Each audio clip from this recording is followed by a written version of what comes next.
बाजार में कमजोरी के साथ कारोबार, हालांकि निचले स्तरों से और अहम सपोर्ट लेवल से बाजार रिकवर करने की कोशिश में। आखिरी 1.5 घंटा होगा बेहद इंटरेस्टिंग।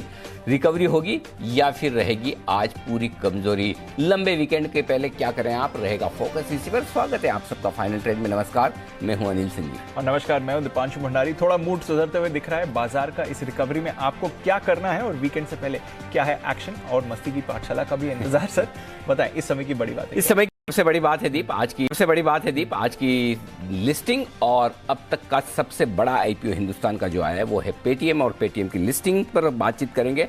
वक्त है न्यूज पर व्यूज का।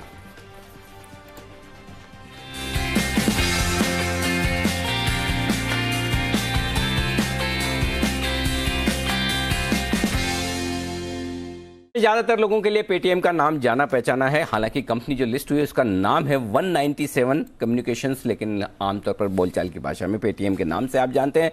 2000 में शुरुआत हुई थी कंपनी की। देश की दिग्गज डिजिटल इकोसिस्टम कंपनी है और भारत में सबसे बड़ा पेमेंट प्लेटफॉर्म बनाने की क्रेडिट जाती है इस कंपनी को। 34 करोड़ से ज़्यादा ग्राहक हैं, 2 करोड़ 20 लाख से ज़्यादा ऐसे कारोबारी है जिन्हें कंपनी पेमेंट, कॉमर्स, क्लाउड और फाइनेंशियल सर्विसेज देने का काम करती है। और कैशलेस पेमेंट के लिए 2009 में पहला डिजिटल मोबाइल प्लेटफॉर्म भी पेटीएम ऐप लॉन्च किया था। इशू की जानकारी आपको दे दूं, जो इशू प्राइस थी वो थी 2150 की, और इशू लगभग 2 गुना भरा था, लगभग 2.25 गुना क्यूआईबी कैटेगरी में। नॉन इंस्टीट्यूशनल कैटेगरी में लगभग 1/4% और 1.5 गुना भरा था रिटेल कैटेगरी में।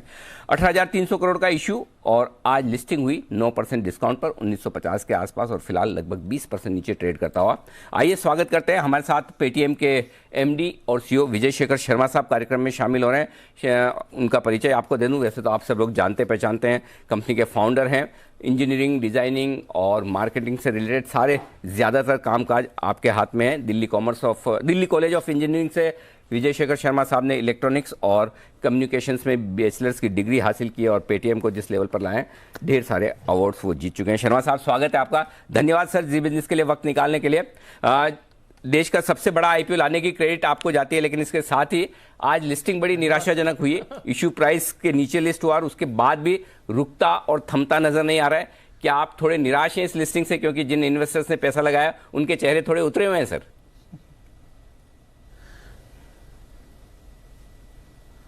सर, सबसे पहले तो मैं देश के उन सारे इन्वेस्टर्स को धन्यवाद करूंगा और आपके लिए धन्यवाद करूंगा कि मेरे को आप इस चैनल पे लाए हो और उनको बात करने का मौका दे रहे हो। और मैं ये बात बोलना चाहूँगा कि हमारे जो इन्वेस्टर्स हैं वो एक दिन के इन्वेस्टर्स नहीं थे। होपफुली कल तो उन्होंने पैसे इन्वेस्ट करके शेयर लिए हैं, आज तो शायद वो बाय और सेलर नहीं होंगे। तो जो सेल कर रहे हैं वो इन्वेस्टर्स कहना उनको थोड़ा सा और लगेगा, क्योंकि एक दिन का इन्वेस्टमेंट नहीं होता, मेरा ये मानना है। और बाकी मार्केट जानता है। तो अपनी तो जर्नी स्टार्ट हुई है सर। पहली 2 बॉल में 2 विकेट गिरने से टीम हारती नहीं है सर। यही बोलूंगा। तो आज तो ये बताना चाहता हूँ कि आज का दिन तो बहुत ही बड़ी उपलब्धि है हमारे देश के लिए और हमारी टीम के लिए कि उन्होंने आईपीओ पूरा कर दिया सर। बहुत बड़ी चीज है, और मैं ये फील ही नहीं कर पा रहा था कल तक कि कितनी बड़ी चीज है, और आज मुंबई में आके समझ में आता है कि किस तरह से एक आईपीओ बहुत बड़ी चीज है। ठीक बात है। सभी को धन्यवाद, एंड सभी को बहुत बहुत धन्यवाद कि उन्होंने हमारे फेथ लाए सर। ठीक बात है, बिल्कुल। तो इन्वेस्टर्स ने आपकी कंपनी पर और आपके मैनेजमेंट पर भरोसा जताया है। अब बारी है आपकी तरफ से कि उनके भरोसों को बरकरार रखें। जो आमतौर पर लोगों को एक ही चीज़ से समस्या है, बाकी सब जानते हैं पेटीएम का बड़ा नाम है, मार्केट लीडर है, मतलब ब्रांड भी ऐसी है पेटीएम की कि मतलब पेमेंट करना है तो कोई लोग ये नहीं कहते कि मैं ऑनलाइन पेमेंट कर दूं। लोग कहते हैं अरे पेटीएम कर दो, फिर वो मीडियम कुछ भी हो। उस लेवल की ब्रांड आपने बनाई है, वो काबिल तारीफ है। लेकिन लोग जानना यही चाहते हैं सर, मुनाफे में कब आएगी कंपनी, प्रॉफिट कब दिखाएंगे आप? और वो अगर पता चल जाए तो फिर शायद इन्वेस्टर्स का भी हौसला बढ़ जाए, उनके चेहरे पे मुस्कान और आ जाए।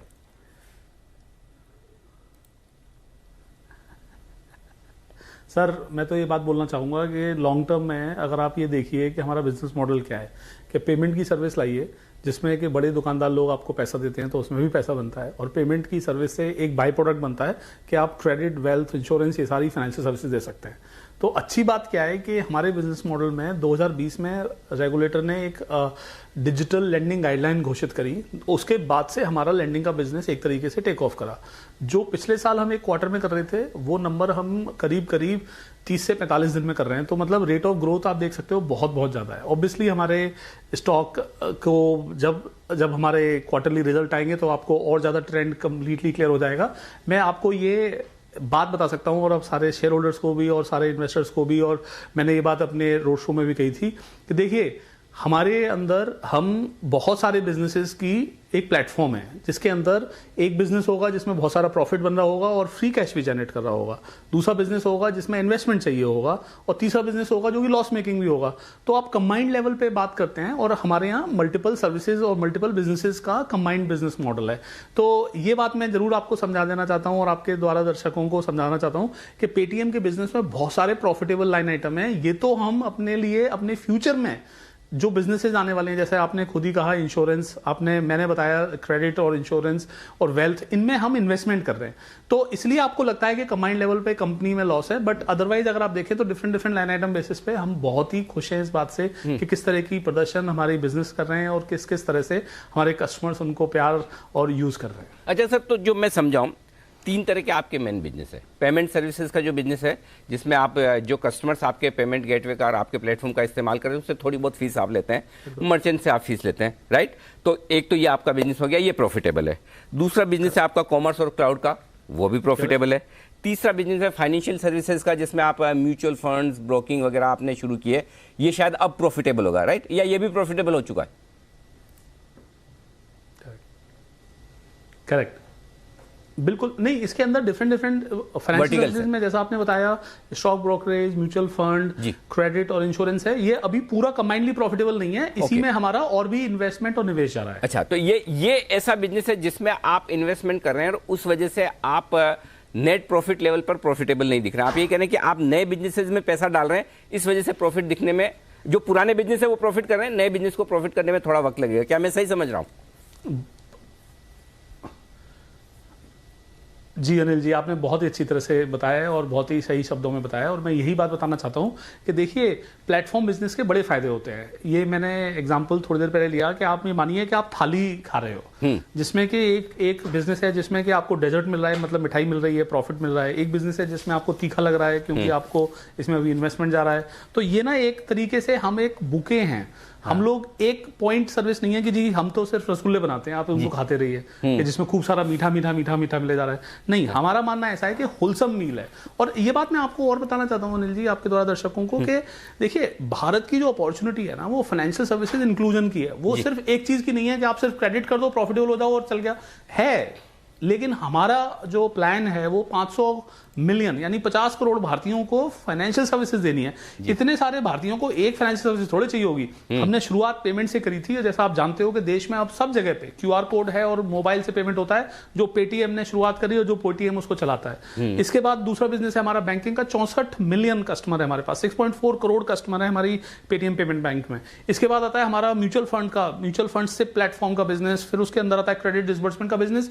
देखिए अनिल जी, क्या हो रहा है कि देश में सारी फाइनेंशियल सर्विसेज इंडस्ट्री में इनक्रेडिबल अपॉर्चुनिटी आ जाती है अगर आप एक टेक्नोलॉजी के द्वारा लोगों को डिस्ट्रीब्यूट करके, ऐप के द्वारा डिस्ट्रीब्यूट करो और जो सर्विसेज हैं जो उनको कस्टम करके बनाइए। तो मैं तो बस यही बोलूंगा कि अगर आपको टेलीकॉम के दिन याद हो या फिर कोई और इंडस्ट्री के दिन याद हो जिसमें शुरुआत के दिन होते हैं, मतलब शुरुआती दिन होते हैं, तो ये बहुत ही शुरुआती दिन है जिसमें कि अभी तो बहुत ज्यादा बड़ा अपसाइड और फ्यूचर बाकी है हम सबके लिए एज अ कंट्री। हमारे देश में कितने कम बैंक अकाउंट हैं जो एक्टिव हैं, कितने कम हमारे यहाँ लोन मिलते हैं लोगों को, कितने कम हमारे यहाँ इंश्योरेंस का पेनिट्रेशन है। यही अपॉर्चुनिटी है जो पेटीएम की अपॉर्चुनिटी है। विजय जी, आपने एक बड़ी इंटरेस्टिंग चीज कही जब इस सवाल का जवाब आप शुरुआत कर रहे थे कि थाली है हमारी, तो जिसमें सभी तरह के व्यंजन हैं और मीठा से लेके तीखा से लेके हर चीज़ खाने को मिलते हैं। देखने में भी थाली बड़ी सुंदर दिखती है और खाने में भी स्वाद अलग अलग तरह का मिलता है। लेकिन आपकी थाली पर किसी की नज़र लगी है। आज सुबह ये आपकी लिस्टिंग के दिन ही एक जानी मानी ब्रोकरेज हाउस है मैक्वायरी, उन्होंने रिपोर्ट दी है और उन्होंने 1200 रुपये का टारगेट भी दिया आपके स्टॉक का। उनका ये कहना था कि ये थाली ही उन्हें परेशान करी कि कंपनी का बिजनेस मॉडल को लेकर फोकस नहीं है, डायरेक्शन साफ नहीं है, मल्टीपल बिजनेसेस में। उस पर आप क्या कहेंगे? हाँ बिल्कुल सही है। तो मैं आप बिल्कुल सही कह रहे हो। अगर आप हमसे एक्सपेक्ट कर रहे थे कि हम पिज़्ज़ेरिया हैं, पिज्जा बनाने वाली दुकान है, और आप कह रहे हो थाली, तो फोकस नहीं है भैया इसका, पता नहीं क्या कर रहा है, तो रसगुल्ले भी बना रहा है, सब्जी बना रहा है, दाल बना रहा है, रोटी बना रहा है, ये देखो पिज्जा बनता है, ऐसे करके पिज्जा बेचो। तो भाई दो अलग अलग तरह के बिजनेस हैं। मक्वारी और उनके जो एनालिस्ट हैं उनसे हमारी बात ही नहीं हुई, उनको शायद हम बता नहीं पाए कि हम पिज्जा नहीं है, हम थाली हैं, मतलब यानी कि हम एक सारा असॉर्टमेंट होलसम फूड है, ना कि सिर्फ एक चीज है। तो मैं ये कहूंगा कि जिन्होंने हमारी बात सुनी समझी है उनके लिए हमारा बिजनेस मॉडल समझ में आ पाता है, हम क्लैरिफाई कर पाते हैं, और जिन्होंने नहीं समझी उनको नहीं समझ में आ पाता, तो फिर वो एक अपना एक तरह का ओपिनियन बिल्ड करते हैं। मेरा मानना है जब हम उनसे बात करेंगे तो हमारी और भी क्लैरिफिकेशन और समझ में आएगा कि क्या बिजनेस मॉडल है।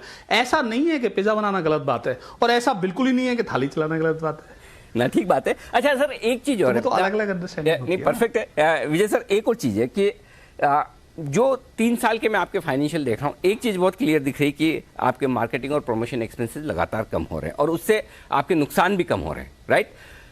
ये ट्रेंड कैसे रहेगा? क्या आप मार्केटिंग और एडवर्टाइजिंग पर जो इतना बड़ा खर्चा कर रहे हैं, हाँ कल ही आपकी सीरीज फिर से शुरू हुई है, न्यूजीलैंड और इंडिया वाली T20 सीरीज में देख भी रहा था, पेटीएम सीरीज। सो अब ये बताइए कि क्या वाकई में प्रॉफिटेबिलिटी इन खर्चों को कम करके ही आएगी या कोई और इरादा है? प्लस अगर आपको मार्केट शेयर मेंटेन रखना है तो फिर जो मॉडल है आपका खर्चा करने का, ऐड करने का, प्रमोशन करने का, वो मेंटेन कर रखना पड़ेगा। तो ये ट्रेंड क्या रहेगा, कैसे रहेगा, ये जरा समझाएं सर।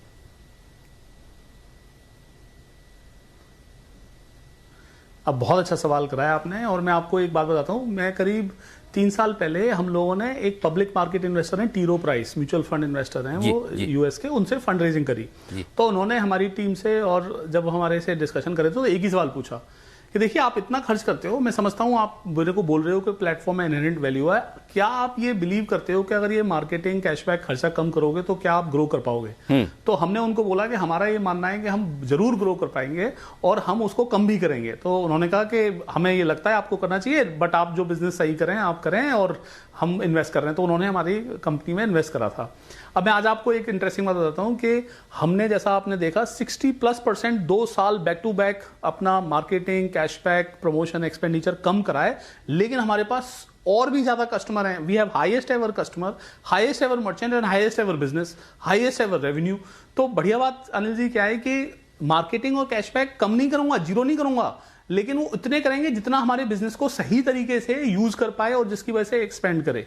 नंबर 1, जो हमारे इन्वेस्टमेंट में है वो हमारे लोगों को, मैन पावर को इन्वेस्ट करना पड़ता है। तो अगर आप देखेंगे कि हमारा जो लॉस अमाउंट है, जो एबिटा में लाइन आइटम वाइज अगर देखेंगे कॉस्ट लाइन आइटम, तो हमारा जो कहते हैं ना मैन पावर कॉस्ट, वो हमारा ड्रामेटिकली इंक्रीज हुआ है, क्योंकि हमें ना बहुत सारे इंजीनियर, बहुत सारे सेल्स एग्जीक्यूटिव चाहिए, क्योंकि इंडिया की जो अपॉर्चुनिटी है उसके लिए हमें टेक्नोलॉजी बिल्ड करनी पड़ेगी, और हमें इतने सारे सेल्स एग्जीक्यूटिव के द्वारा उसको जगह जगह भेजना पड़ेगा दुकानदारों के पास। तो ये जो मैन पावर कॉस्ट है वो हमारे फ्यूचर का इन्वेस्टमेंट है, प्लेटफॉर्म का स्केल है, और वो उस एबिलिटी की बात है कि कहते हैं ना कि हमारी जो किचन्स हैं उसमें हमने इतने सारे पकवान बनाने वाले लोगों को रिक्रूट कर रहे हैं कि वो बनाएं और भी ज्यादा चर्न करें, क्योंकि हम डिमांड देख रहे हैं उसकी। तो वो इस तरह से आप देखिए, क्योंकि मार्केटिंग कैशबैक का खर्चा कम हुआ है, कम होगा, लेकिन इसका मतलब नहीं है कि जीरो हो जाएगा।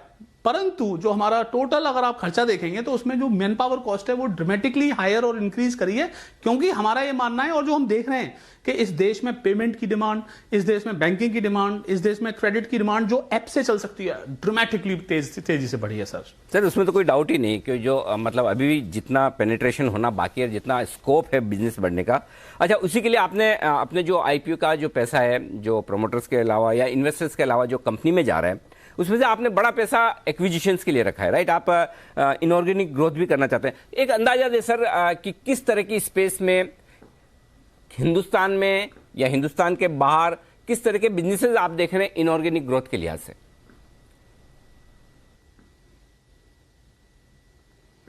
तो सर मैं आपको पहली बात बताता हूं कि सबसे बड़ा खर्चा हमारा जो हमने जो प्रोसीड में दिखा हुआ है वो है investment in expansion of consumer and merchant base. ये हमारा सबसे बड़ा खर्चा है। और जो आप एक्विजिशन बोल रहे हो वो हमारा न्यू इनिशिएटिव, बड़ा वर्ड है, न्यू इनिशिएटिव है। न्यू इनिशिएटिव का मतलब ये नहीं है कि हमें कंपनी एक्वायर करनी पड़ेगी तभी हम उसको M&A और न्यू इनिशिएटिव बोलते हैं। हम वो न्यू इनिशिएटिव उन चीजों में भी डाल सकते हैं, जैसे कि हमने अपनी एक कंपनी इंक्यूबेट करी, एक्सपेंड करी। जैसे आपको पता होगा हम लोगों ने NUE, न्यू अम्ब्रेला एंटिटी की तरह से एक एप्लीकेशन फाइल करी हुई है। अगर उसमें हमारे को मिलता है तो हमें उसमें इन्वेस्टमेंट करना पड़ेगा। प्लस हमारे को, जैसे कि अभी हमारे बहुत सारे बिजनेसेस हैं जिसमें कि हमने शुरुआत भी नहीं करी, तो उनमें इनिशिएट करना पड़ेगा। तो पहली बात ये बताना चाहता हूं अनिल जी आपको कि हमारे पास कोई M&A टारगेट नहीं है और ना ही हमारा कोई प्लान प्राइमरीली M&A और इन्वेस्टमेंट के द्वारा है। हम ना बिल्डर टाइप के लोग हैं, जो मेहनत करते हैं, अपने हाथ से ईंट चुनते हैं, वो वाले टाइप के लोग हैं। हम लोग वो हैं जो मेहनत करते हैं, अपनी बिल्डिंग खुद बनाते हैं। In other words, we build our technology and we expand and bring it to the customers by ourselves.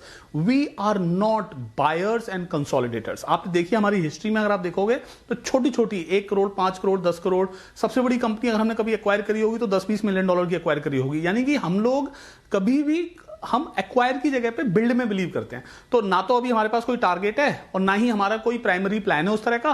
हमारा प्राइमरी प्लान है कि देश में कंज्यूमर, मर्चेंट और फाइनेंशियल सर्विसेज में खूब सारा इन्वेस्टमेंट की जरूरत है, जिसकी तरफ हमारा निवेश लगा रहेगा। सर, इसमें मेरे ना 2 सवाल है सर। जो कंज्यूमर और मर्चेंट्स की आपने बात की, कंज्यूमर और मर्चेंट से जो आप पैसा बनाते हैं, जो आपका कोर बिजनेस है, राइट, उसमें सर वो हर एक आपका जो मर्चेंट से जो रेवेन्यू आता है उसका परसेंटेज धीमे धीमे कम हो रहा है। शायद उसकी वजह एक ये हो सकती है कि पहले एक पेटीएम ही था, अब 50 आ गए, हर कोई पेमेंट बैंक बन रहा है, हर कोई पेमेंट करता है, सब कहता है मैं भी करूंगा।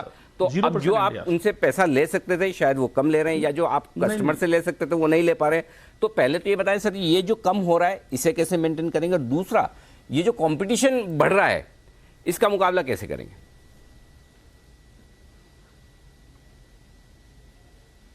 तो सर 2 तरह के कस्टमर हैं हमारे जो मर्चेंटों के हैं। एक हैं जो कि नए मर्चेंट हैं, जो कि जैसे आप अगर मान लीजिए सब्जी वाला हुआ या चाय वाला हुआ या फिर रोड साइड वेंडर या फिर स्मॉल शॉप, जिसने कभी मोबाइल से पेमेंट लिया ही नहीं, कभी डिजिटल पेमेंट लिया ही नहीं।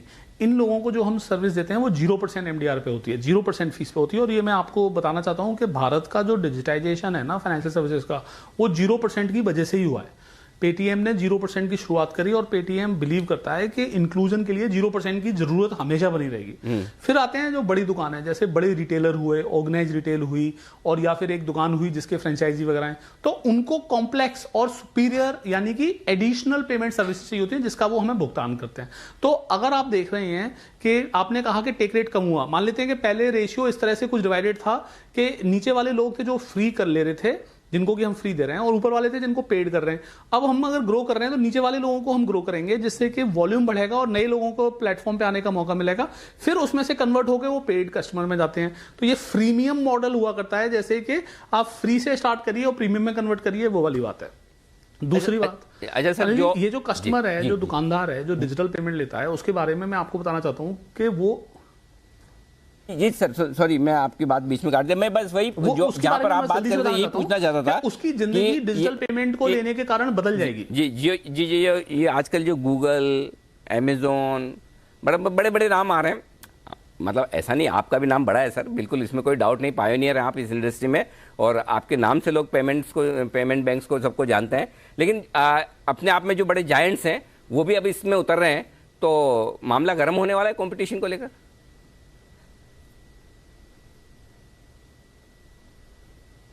सर मैं एक बात बताना चाहता हूँ कि देश के पेमेंट इंडस्ट्री की खास बात क्या है कि जितना कंपटीशन आता है ना, उतना मार्केट बड़ा हो जाता है, और जब तक कोई लॉन्ग टर्म कमिटेड नहीं है वो मार्केट में से फिर धीरे धीरे करके हट भी जाता है। तो आप अगर देखो तो पेमेंट जो इतने सारे थर्ड पार्टी प्लेयर और ऐप आ रहे हैं, वो NPCI के सिस्टम को यूज करके आते हैं, जिसमें 0% फी मिलती है और 0% बिजनेस मॉडल है। तो क्या होता है कि वो सब प्यार मोहब्बत में तो तेजी से आते हैं और फिर उसको स्केल करते हैं, और उसके बाद उनको रेवेन्यू मॉडल जब दिन फर्क पड़ेगा वो उस हिसाब से अपने मॉडल को चेक करेंगे। अभी हमें तो ये लगता है कि जब वो आते हैं, जब कंपटीशन आता है तो मार्केट को बड़ा कर रहा है।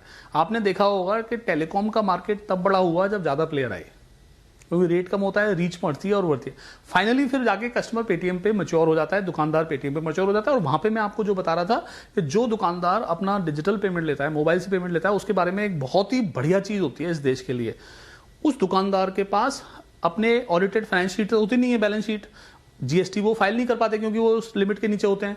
तो उनको कोई भी फॉर्मल फाइनेंशियल इंस्टीट्यूशन पैसे देने से कतराता है। तो उनको जो इनफॉर्मल है, महंगा वाला है, 24%, 36% ऐसा वाला लोन लेना पड़ता है। अभी क्या है कि अगर वो मोबाइल से पेमेंट प्राप्त कर रहे हैं तो उनकी एक डिजिटल ट्रेल बनती है कि किस प्रकार के ग्राहक उस दुकान पे आ रहे हैं, किस प्रकार का पेमेंट कर रहे हैं, और उस सिस्टम के बेसिस पे जो पेमेंट प्राप्त हुई है, दसियों लोग उनको लोन देने सकते हैं। तो इसकी वजह से भारत की ग्रोथ होती। जब भारत के वो दुकानदार और वो जो बिजनेसमैन और छोटे लोग जिनको कभी किसी बड़ी और फॉर्मल फाइनेंशियल इंस्टीट्यूशन ने लोन नहीं दिया, जब वो दे पाते हैं, उनके द्वारा लोन प्राप्त कर पाते हैं। इससे फाइनेंशियल इंस्टीट्यूशन यानी बैंक एनबीएफसी का बिजनेस बड़ा होता है और उस व्यक्ति का बिजनेस बड़ा होता है। हमें उसके बीच में डिस्बर्समेंट के पैसे मिलते हैं, टेक्नोलॉजी के पैसे मिलते हैं, कलेक्शन के पैसे मिलते हैं, जो हमारा बिजनेस मॉडल है। तो मैं ये बताना चाहूंगा कि पेमेंट में टेक रेट कम होने का मतलब रेवेन्यू कम हो रहा नहीं है। उसका मतलब है कि ऐसे लोग सिस्टम में आ रहे हैं जिनको पहले कोई भी फाइनेंशियल सर्विस नहीं मिली थी। हाँ, ये बात सही है, एकदम 100% सही कह रहे हैं आपकी। जो एकदम सोसाइटी में लोएस्ट लेवल पर हैं और जो generally financial services, insurance, mutual funds, broking ये सब नहीं करते थे, वहाँ आप पेनिट्रेशन करें, वो बड़ा मार्केट है। भले ही टिकट साइज छोटी हो लेकिन टेक्नोलॉजी का फायदा होगा। अच्छा सर, आप कहेंगे मैं फिर से घुमा फिरा के वही सवाल पूछ रहा हूँ, लेकिन मैं पूछ रहा हूँ सर, वो ये है और इसलिए पूछना जरूरी है कि आपके डीआरएचपी में ये लिखा हुआ भी था कि कंपनी अभी प्रॉफिट नहीं कर रही है, पता नहीं करेगी या नहीं करेगी, कब करेगी पता नहीं। वो स्टैंडर्ड डिस्क्लोजर है, मैं जानता हूँ कि आपको देना ही पड़ेगा, वो रिक्वायरमेंट है सेबी की। लेकिन आपके इन्वेस्टर्स के कंफर्ट और कॉन्फिडेंस के लिए दो चीज़ें बताएं कि वाकई में ये स्टैट्यूटरी रिक्वायरमेंट है इसलिए लिखा है, लेकिन आप प्रॉफिट बनाएंगे, एक चीज़ ये। और दूसरा, जो लोग इस वक्त शेयर खरीद रहे हैं 20% 25% नीचे होने के बावजूद, यानी कि वो कॉन्फिडेंस दिखा रहे हैं या फिर उन्हें लग रहा है कि हाँ लॉन्ग टर्म में कुछ अच्छा होगा कंपनी में, या जो लोगों ने खरीदे हैं आईपीओ में होल्ड करके बैठे हैं, उन्हें 3 से 5 साल का विजन दीजिए कि पेटीएम अगले 3 से 5 सालों में क्या करेगा। तो पहला सवाल ये कि वो डीआरएचपी में जो पॉइंट है सबसे पहला वाला, प्रॉफिट बनेगा ना सर, और दूसरा ये कि 3 से 5 साल में आप क्या करेंगे।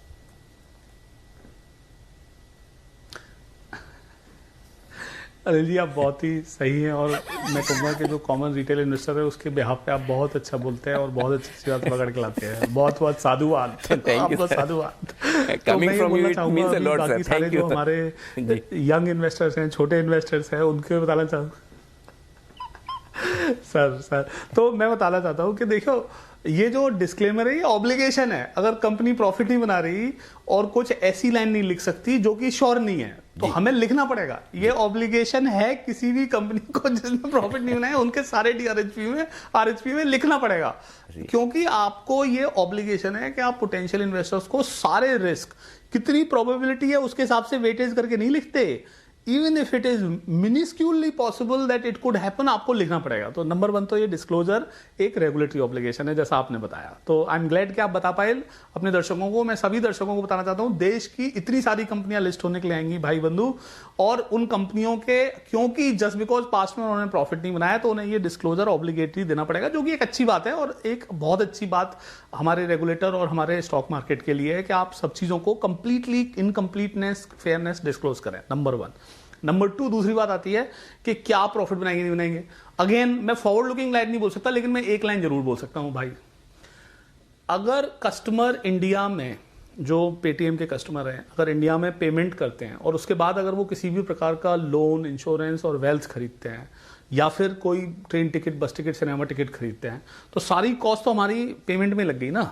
हमने कॉस्ट कस्टमर एक्विजिशन की, मर्चेंट एक्विजिशन की, सिस्टम टेक्नोलॉजी की यहाँ पे लगाई।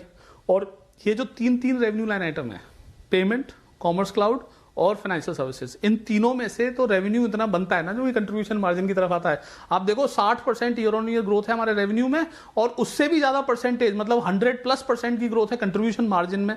तो ये क्या बताता है? पिछले साल हमने करीब $50 मिलियन का कंट्रीब्यूशन मार्जिन बनाया होगा, इस साल हमने पहले क्वार्टर में ही $30 मिलियन का बना दिया। मतलब तो देखिए, रेवेन्यू बढ़ रहा है, कंट्रीब्यूशन बढ़ रहा है, फ्यूचर की गारंटी ना देते हुए, क्योंकि ये रेगुलेटरी ऑब्लिगेशन है। मैं दोबारा बोलना चाहता हूं, मैं बस यही कह सकता हूं कि हमारे को जो दिख रहा है वो ये है कि there is an incredible opportunity, इसलिए हम पब्लिक मार्केट में आए ना, नहीं तो हम इमेच्योरली पब्लिक मार्केट में क्यों आते, ये भी आप सोच सकते हो।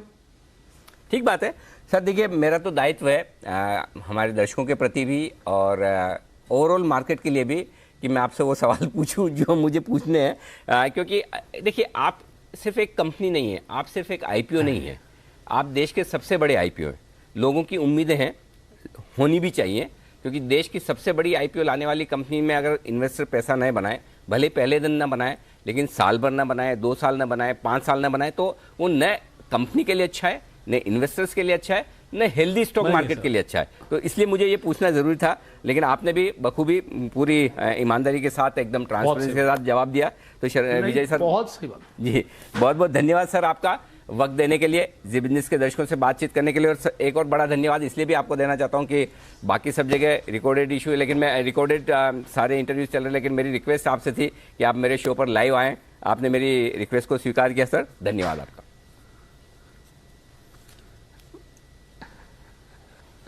धन्यवाद अनिल जी, और आपके दर्शकों को भी नमस्कार और आपको भी नमस्कार कि आप मेरे को लाइव लेके आ पाए, जिससे दर्शकों को भी पता चले। और आप भी जानते हो कि ऐसी कोई भी चीज़ नहीं है जो कि हम ट्रांसपेरेंटली कंप्लीटली नहीं बोलते, तो इसलिए बहुत बहुत धन्यवाद आपको मेरे को यहाँ बुलाने का। And look forward to see you once again. बिल्कुल सर, और आपको बहुत बहुत शुभकामनाएं। कैपिटल मार्केट की आपकी जो इनिंग की शुरुआत हुई है, उम्मीद करें कि आपकी कंपनी और आपके सारे इन्वेस्टर्स आगे चलते हुए जरूर आपकी कंपनी में आपके इन्वेस्टमेंट्स पर पैसा बना पाएंगे। और दीप, एक और चीज़ जो विजय सर के को कहना भी चाहता हूँ कि मेरी आदत नहीं है कि मैं रिकॉर्डेड इंटरव्यू करूँ, और मैं सर आप ही के साथ नहीं है, मैं किसी के साथ नहीं करना चाहता, न मैं किसी के साथ पहले सवाल शेयर करना पसंद करता हूँ, ताकि जो सवाल निकले वो दिल से निकले और जो जवाब आए दिल से आए। बाकी तो दर्शक हमारे इतने सब समझदार है, जो कहते हैं ना कि ये पब्लिक है, सब जानती है, उन्हें सब पता चलता है कौन कितना सही कौन कितना गलत बोल रहा है। तो thank you very much sir. जी, thank you so much. Thank you. बिल्कुल। तो पेटीएम के एमडी और सीईओ विजय शेखर शर्मा साहब बताते हुए कंपनी की लिस्टिंग पर और आगे की योजनाओं पर। अब आप खुद अंदाजा लगा सकते हैं कि आगे किस तरह का कंपनी का प्रदर्शन रह सकता है। देखते हैं, तिमाही नतीजा आने दें, उसके बाद देखेंगे क्या कुछ होता है। तो ये था पेटीएम का टॉप मैनेजमेंट। और दीप, अब जल्दी से ट्रिगर्स देख लिए जाए। मानसी तैयार है? बिल्कुल, मैच को आगे बढ़ाया जाए। मानसी वरुण दोनों हैं तैयार। मानसी बताएं कौन सी ट्रिगर्स पर रखनी नजर? बिल्कुल, गुड आफ्टरनून दीपांशु। देखिए, सागर सीमेंट पर नजर रखी। एक्सपेंशन और अधिग्रहण के लिए पूंजी जुटाने पर फैसला आज होता हुआ दिखेगा। इसके अलावा सोम डिस्टिलरीज, यहाँ पर कंपनी के प्रपोज्ड राइट्स इशू के ऑफर के अप्रूवल पर एक मीटिंग होने जा रही है, तो इस पर भी फोकस रहेगा। प्रधानमंत्री नरेंद्र मोदी फार्मास्यूटिकल सेक्टर की पहली ग्लोबल इनोवेशन समिट का आज उद्घाटन करेंगे। 4 बजे का इवेंट है, इस पर नजर रखिए। कल गुरु नानक जयंती पर भारतीय बाजार तो बंद रहेंगे, लेकिन 21 नवंबर के दिन एस्कॉर्ट्स पर नजर रखें। कंपनी अपने ट्रैक्टर की कीमतों में बढ़ोतरी करने जा रही है। 22 नवंबर के दिन यानी सोमवार के दिन गो कलर्स इंडिया लिमिटेड का आईपीओ बंद होता हुआ दिखेगा। प्राइस बैंड जिसका 655 to 690 पर शेयर है। इसी दिन भारत गैस का 9 करोड़ 77 लाख का राइट्स इशू खुलेगा। इसका प्राइस 105 है और साइज जो है 9,30,000 शेयर्स का होगा। इसके अलावा 6 दिसंबर तक ये जो राइट इशू है वो खुला रहेगा, यानी 22 नवंबर से 6 दिसंबर तक ये राइट इशू खुला रहने वाला है। साथ ही भारतीय सैलानी जो कि यूके में ट्रैवल करना चाहते हैं, उनके लिए एक खुशी की और अच्छी खबर है। यूके भारत की कोवैक्सीन को अपनी अप्रूव्ड लिस्ट में शामिल करने जा रहा है 22 नवंबर से। इसका सीधा मतलब यह है कि किसी ने अगर कोवैक्सीन ली है तो उन्हें यूके पहुंचने पर सेल्फ आइसोलेट नहीं होना पड़ेगा। तो ये भी एक अच्छा ट्रिगर है जिस पर हमें नजर रखनी है। बिल्कुल, तो मोर फ्रीडम टू ट्रैवल और रेस्ट्रिक्शंस थोड़ी और वहां पर भी ईज हुई हैं। आइए कुछ खबरें भी आज की वरुण के साथ। वरुण, गुड आफ्टरनून, बताएं। गुड आफ्टरनून दीप। तो सबसे पहले तो एस्कॉर्ट्स जो जी बिजनेस से आपको खबर दी थी उस पर मोहर लग चुकी है। कुबोटा जो है अपनी हिस्सेदारी बढ़ा के 53.5% तक लेके जाएगा। कुल करीब 9,370 करोड़ के आसपास के निवेश करेंगे। पहले प्रेफरेंशियल अलॉटमेंट और फिर 26% के लिए ओपन ऑफर आएगा। 2,000 के भाव पे ये जो पूरा ट्रांजैक्शन है वो होने वाला है। हिंदुस्तान जिंक, ये ग्रुप जो है पूरा सुबह से ही फोकस में है। दिन के दौरान हिंदुस्तान जिंक के लिए खबर आई कि सुप्रीम कोर्ट ने सरकार को जो 29.5% हिस्सेदारी है वो बेचने के लिए मंजूरी दे दी है। हालांकि सुप्रीम कोर्ट ने जो ओवरऑल इसके पहले विनिवेश हुआ था इस कंपनी में, उस पर सीबीआई को जांच करने के लिए कहा है और कहा है कोर्ट को सारी जानकारी दी जाए। इसके अलावा और एक खबर है कि इस कंपनी ने एक सब्सिडरी है हिंदुस्तान जिंक एलॉय, उसका गठन भी किया है। एनसीसी लिमिटेड, नवंबर के महीने में इस कंपनी को करीब 2,170 करोड़ के आसपास के 3 ऑर्डर्स मिले हैं अब तक। NIT limited experiential training offering के लिए इस कंपनी ने इमर्स के साथ एक पार्टनरशिप की है। आरबीएल बैंक, आरबीआई से डायरेक्ट टैक्स कलेक्शन के लिए इस बैंक को मंजूरी मिली है। कुछ ब्लॉक डील्स है जिसमें फिर से एक बार हिंदुस्तान जिंक 50 लाख शेयर्स के बड़े सौदे हुए हैं। आईसीआईसीआई बैंक में 15,20,000 शेयर्स, एनटीपीसी में 10 लाख शेयर और वेदांता में 50 लाख शेयर्स के बड़े सौदे सुबह से हुए हैं। तो ये है आपके लिए पूरा का पूरा बाजार का एक्शन। ढेरों खबरें भी आई हैं। सुस्ती है बाजार में, थोड़ी रिकवरी आई थी, बट उस रिकवरी के बाद एक बार फिर से बाजार हल्के सुस्त होते हुए दिख रहे हैं। आइए हमारे सारे एक्सपर्ट्स का करें स्वागत। राकेश जी, कुणाल जी, वागले साहब, सुमित जी भी हैं, जैन साहब भी हैं, हिमांशु जी भी हमारे साथ जुड़ रहे हैं। कुछ स्टॉक्स एक्शन में जरूर आते हुए आपको दिखे थे।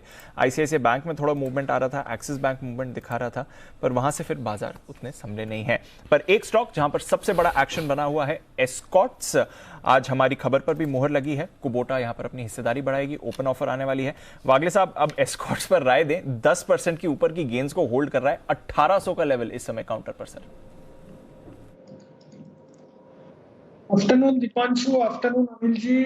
पहले तो एस्कॉर्ट्स में जो मूव की शुरुआत हुई वो 1700 के लेवल को ब्रेक होते ही हुआ, और जैसे ही हमारा मॉर्निंग शो खत्म हुआ, अगर हमारा मॉर्निंग शो एक 15 मिनट एक्सटेंड होता तो हमारे पकड़ में आ जाता और हम बाय पे बैठे होते।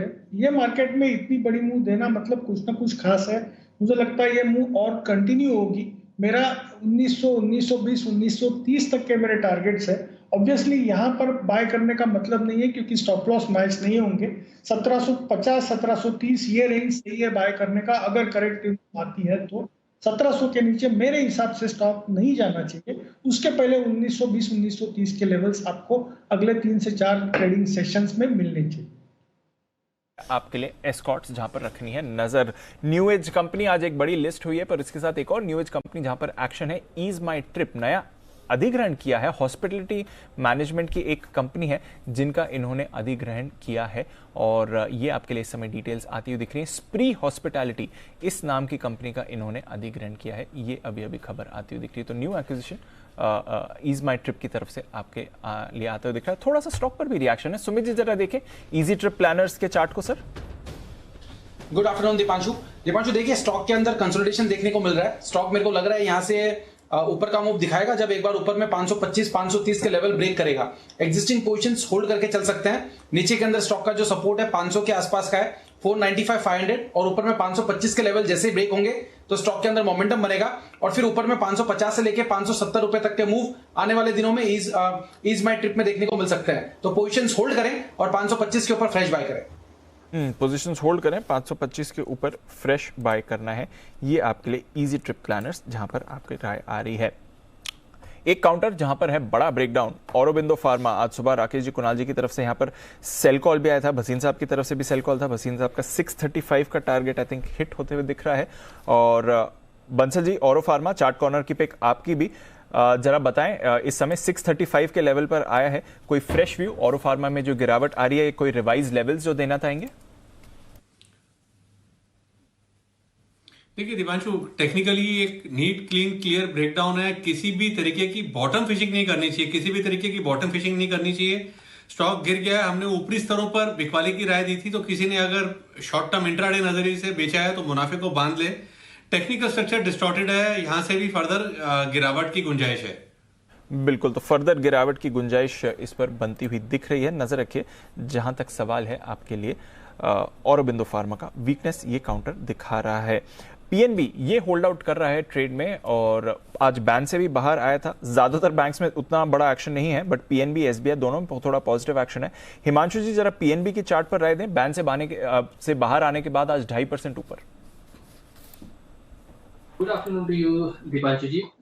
देखिए स्टॉक का जो स्ट्रक्चर है वो रिलेटिवली एक साइडवेज सेटअप ही है। कोई इसने स्टॉक में पीएसयू बैंक में जो इतनी बड़ी तेजी आई उसमें पार्टिसिपेट नहीं किया, लेकिन एक अच्छी बात यह है कि 40 रुपए के आसपास यहाँ पर एक अच्छा मल्टीपल सपोर्ट स्टॉक ने लिया हुआ है। तो मुझे लगता है कि जब तक स्टॉक 40 रुपए के ऊपर बना हुआ है, यहाँ पर जो व्यू है वो पॉजिटिव है। हालांकि जो मोमेंटम है वो पिकअप यहाँ पर तभी होगा जब ये स्टॉक 42, 50, 43 रुपए के ऊपर चलना शुरू होगा। और दीपांशु जी, मेरे पास एक कॉल है, अगर आप बिगुल बजाएं तो। बिल्कुल, बिगुल हिमांशु जी के लिए BTSTT।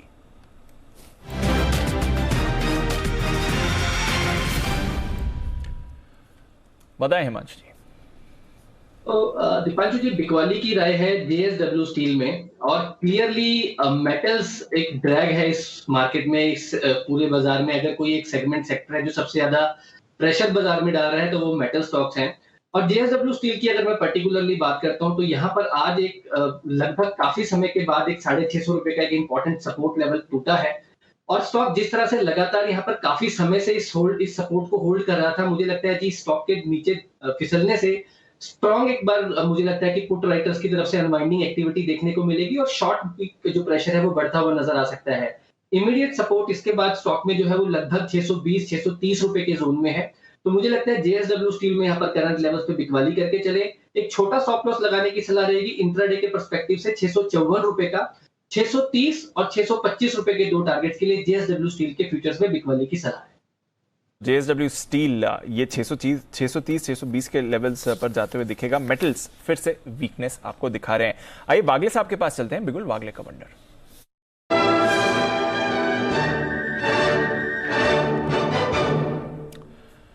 बताएं वागले साहब। दीपांशु, मेरा कॉल भी जेएसडब्ल्यू स्टील ही है। बहुत ही अच्छा पैटर्न है, अच्छा मतलब बेचने के लिए क्लियर कट ब्रेकडाउन है। मुझे लगता है जैसे औरोबिंदो फार्मा में मुंह आई, जेएसडब्ल्यू स्टील में अगले 1 से 2 दिनों में 620 के तक की मूव डाउन मूव मुझे दिखती है। तो यहाँ पर बेचे 645, 646, 648 तक बेचे। 654 का मेरा स्टॉप लॉस होगा और पहला टारगेट 620, दूसरा टारगेट 605, 610।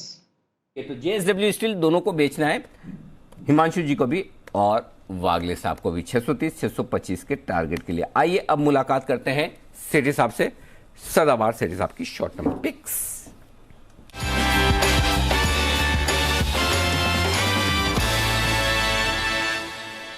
आज तो सेठी साहब के लिए स्टैंडिंग ओवेशन बनता है डेफिनेटली बनता है ना। एस्कॉर्ट सेठी साहब, मतलब कमाल शब्द थोड़ा छोटा पड़ रहा है, गजब। मतलब आज भी थी आपकी पिक, कल भी थी, आज स्टॉक ऑफ द डे दिया और 11-12% अभी भी मजबूत है। मतलब मजबूत मीन्स आपके सारे टारगेट को छप्पर फाड़ के ऊपर ले जाता। तो पहले तो बधाई स्वीकार कर लें सर।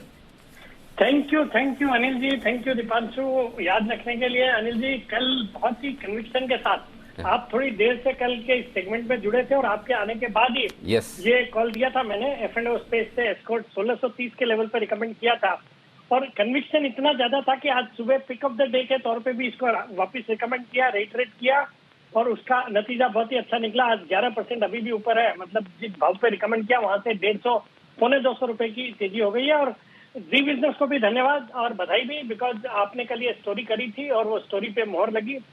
मुझे लगता है बहुत अच्छा रहा ये स्टॉक। और अभी यहाँ से भी मुझे लगता है जिस तरह का ओपन ऑफर आया है 2000 रुपए का और फिर ये मल्टीनेशनल ऑटो कंपनी हो जाएगी, तो उस लिहाज से मुझे लगता है अभी भी ये स्टॉक होल्ड ही करना चाहिए। आने वाले दिनों में और अच्छे अपसाइड आने चाहिए इसमें। बिल्कुल। तो एक चीज़ तो सेठी साहब ने जो कहा उस पर मेरे को भी रिसर्च करके समझ में आ रहा है। सेठी साहब ने कहा आज सुबह आपको पिक ऑफ द डे दिया था, कल भी आप लेट आए थे लेकिन आपके आने के बाद दिया। तो मेरी प्रेजेंस में दिए कॉल सेठी साहब के बहुत कमाल करते हैं। जबरदस्त। तो चलिए मैं मैजिक फैक्टर वो है, मान लेता हूँ। सेठी साहब बोले तो क्रेडिट लेने में क्या हर्ज है, थोड़ी बहुत देर है तो ले ली जाए। नहीं सेठी साहब, लेकिन वाकई में बहुत ही बेसिकली इस खराब मार्केट में इस तरह का देना और बार बार देना, कन्विक्शन के साथ, वो कन्विक्शन चाहिए आपको, वो उस कन्विक्शन की वैल्यू है। आइए बताएं सर, आज क्या इरादा है फिर? अनिल जी, आज 2 स्टॉक और आज फॉर अ चेंज दोनों F&O वाले स्टॉक है। आज कैश मार्केट का स्टॉक नहीं है, दोनों F&O वाले स्टॉक है। शुरुआत तो फिर मैं मान रहा हूँ बाजार में जिस तरह की गिरावट आई है, अगर बाउंस बैक होगा तो ये जो F&O वाले स्टॉक है इनमें ही पहले तेजी आएगी। तो उसके लिहाज से 2 स्टॉक आइडेंटिफाई करें। जो पहला स्टॉक है बैंकिंग स्टॉक है। मुझे लगता है बैंकिंग एज ए सेक्टर यहाँ से रिवर्ट होना चाहिए या रिवर्सल होना चाहिए उसमें, और उसमें अगर रिवर्सल होता है तो it will B led by stock like state bank of India, जो कि अभी नवंबर फ्यूचर्स 500 के लेवल पे ट्रेड कर रहे हैं। इस स्टॉक पे यहाँ आज खरीदारी करने की सलाह है। बिकॉज देखिए, एक तो नतीजे इस तिमाही के बहुत ही दमदार थे और उसके बाद हमने देखा जो सेल ऑन न्यूज होता है, अच्छी खासी प्रॉफिट बुकिंग हुई और स्टॉक अपने हाइट से काफी अच्छा खासा करेक्ट हो गया। बट मुझे लगता है ये जो लेवल्स है यहाँ पे रिस्क रिवार्ड बहुत ही फेवरेबल है। और ये मुझे याद आता है 2-3 दिन पहले आपने भी इस स्टॉक को रिकमेंड किया था। तो ये स्टॉक आज यहाँ पे खरीदारी करें। मेरा इसमें शॉर्ट टर्म का टारगेट है 515 रुपए का और छोटा स्टॉप लॉस है 495 रुपए का। वो लगता नहीं मुझे हिट होगा। किया था आज सुबह, मेरा तो हिट हो गया। लेकिन जिन लोगों ने पोजिशनली रखा है वो रख सकते हैं, जिन्होंने डिलीवरी के 100-250 शेयर रखे हों वो रखें।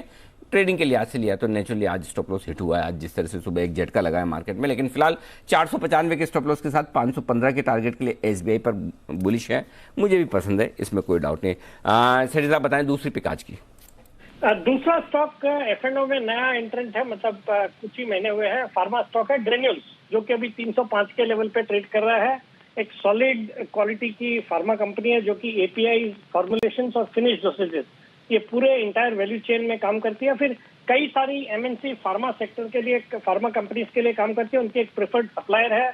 फिर आइबुप्रोफेन भी ये कंपनी बनाती है जो कि काफी डिमांडेड प्रोडक्ट है, और अब कंपनी का ट्रैक रिकॉर्ड वैसे बहुत ही अच्छा रहा है, फिर अच्छे मार्जिन है, अच्छे रिटर्न रेशियोज है, और स्टॉक अपने हाइट से अच्छा खासा करेक्ट भी होया हुआ है। तो मुझे लगता है इन लेवल्स पे इस स्टॉक को खरीदे। इसमें भी मेरा टारगेट है शॉर्ट टर्म का 315 का, स्टॉप लॉस रखना 300 रुपए का। तो ये है आपके लिए ग्रैन्यूल्स, इस पर खरीदारी की राय आ रही है सेठी साहब की तरफ से। तो एसबीआई ग्रैन्यूल्स 2 काउंटर्स आपके लिए जहां पर आप खरीदारी करके चल सकते हैं। शुक्रिया सेठी साहब हमारे साथ जुड़ने के लिए और बाजार पर अपनी राय और कॉल्स देने के लिए। आइए एक बिगुल सुमित जी के लिए, सुमित के सुपर हिट।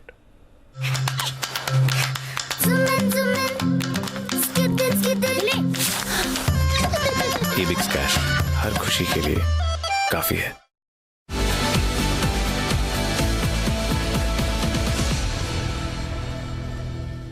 बताएं सुमित जी।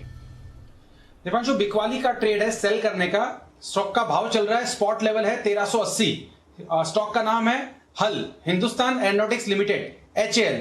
HAL के अंदर बिकवाली करना चाहिए। स्टॉक ऊपरी लेवल से सेलिंग प्रेशर दिखा रहा है, 1410 का इसके अंदर ऊपर में स्टॉप लॉस लगाना है। नीचे में मेरे को लग रहा है HAL के अंदर 1350 का पहला टारगेट स्पॉट लेवल, और 1350 का लेवल टूटने पे 1330 रुपए तक के लेवल HAL के अंदर देखने को मिल सकते हैं। तो सेल करके चलने का सलाह रहेगा HAL में 1410 के स्टॉप लॉस से 1350 से 1330 के टारगेट्स के लिए। तो ये है आपके लिए क्या बताया, हल खरीदने की राय। बेचने की। अच्छा ये एग्रीकल्चर स्टॉक है सर, हल खेतीबाड़ी में काम आने वाला? नहीं अनिल जी, सिर्फ सिंबल हल है। अच्छा ओके, हल वो वाला इंग्लिश वाला हल, HAL हिंदुस्तान एरोनॉटिक्स लिमिटेड। अच्छा HAL हो गया, HUL भी हो गया, हुल भी हो गया, HIL जेंसा वाला भी हो गया, हिल भी हो गया। कोई ऐसा स्टॉक है hell type, go to hell type बोलते हैं, हेल कोई ऐसा हेल भी है? नहीं अनिल जी, फिलहाल नहीं। कुणाल जी को पता होगा, कुणाल जी कोई ऐसा स्टॉक जिसमें वाकई में पैसा नहीं बन रहा हो, हेल टाइप उसी का नाम हेल रख सकते हो आप, तो किसका रखोगे? अरे जी फिलहाल तो पूरा बाजार ही हेल्थ सा लग रहा है अनिल जी। भगवान गलत आदमी से पूछ दिया। HOEL है, Hindustan oil exploration. Okay oil, चलिए ठीक है, फिलहाल तो पूरा बाजार ही वैसे दिख रहा है। चलो तो फिर बाजार पे फोकस कर लेते हैं, देख लेते हैं 2:30 बजे की स्ट्रेटेजी, थोड़ी लेट जरूर है, कर लेते। चलते हैं अनिल जी के पास, बिगुल मार्केट स्ट्रेटेजी का।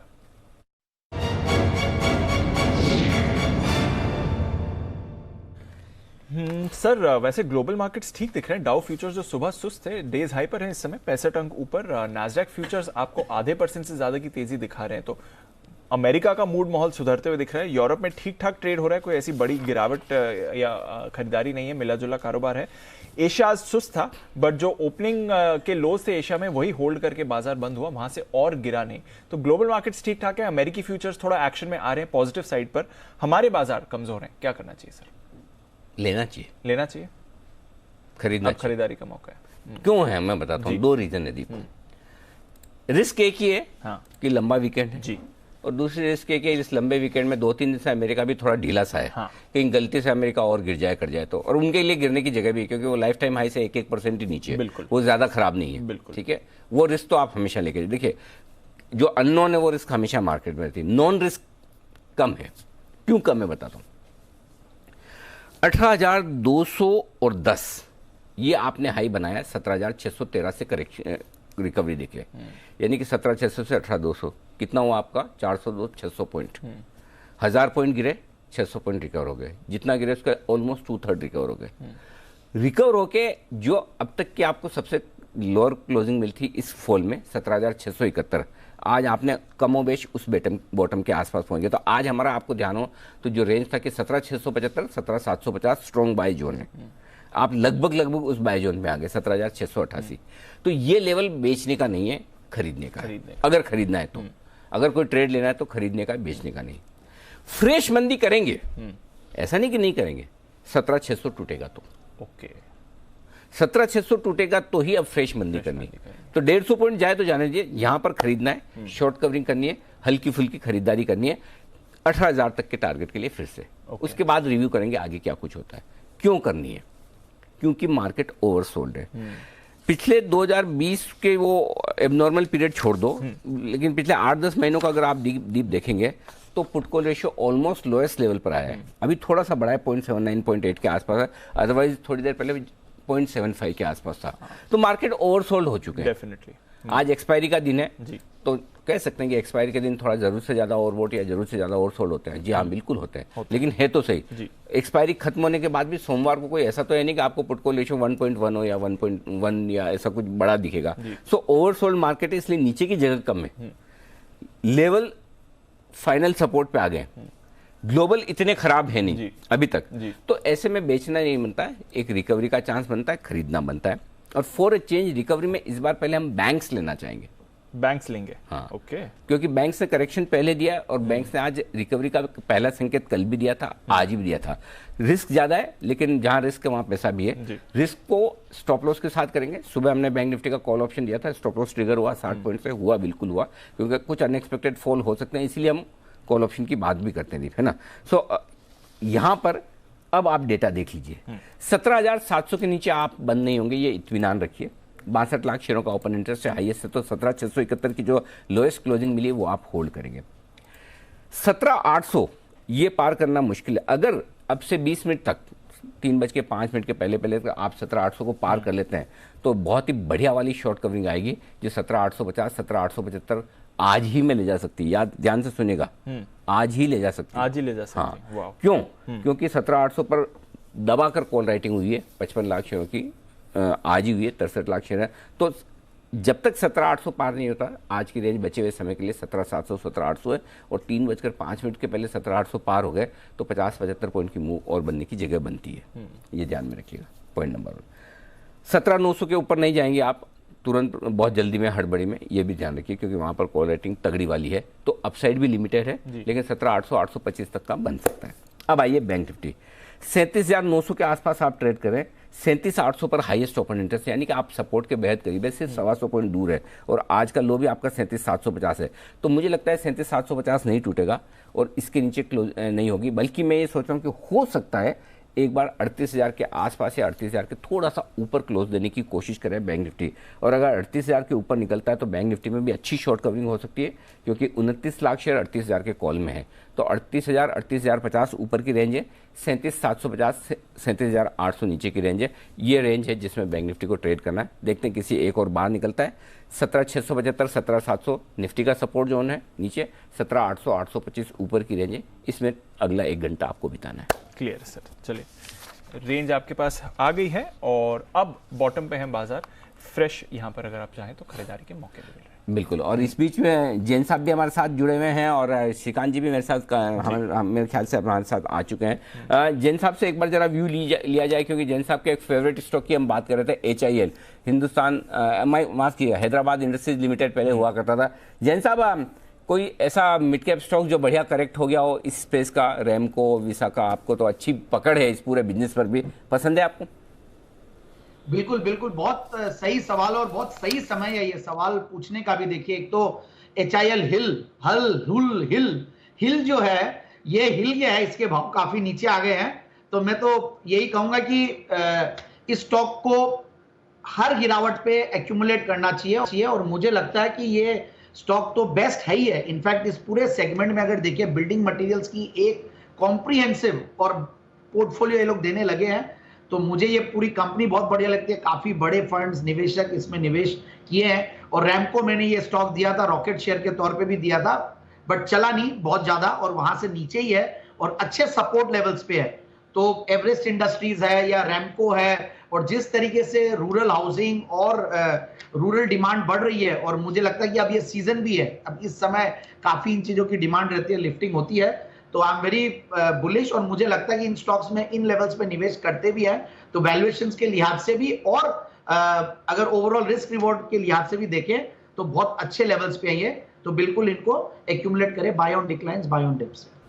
ओके, तो ये है बाय ऑन डिप्स का मामला। और देखिए, आज के खराब बाजार में भी हिला नहीं है बिल्कुल भी, इनफैक्ट मजबूती के साथ टिका है। 2-2.5% मजबूत होना मतलब नॉर्मल मार्केट में 7-8% की तेजी है जी। तो बहुत ही मजबूती के साथ टिका हुआ है। जैन साहब का favourite stock HIL, Hyderabad industries limited, एक जमाने में इसका नाम पूरा ये हुआ करता था। आइए, वक्त है भसीन साहब से मुलाकात करने का।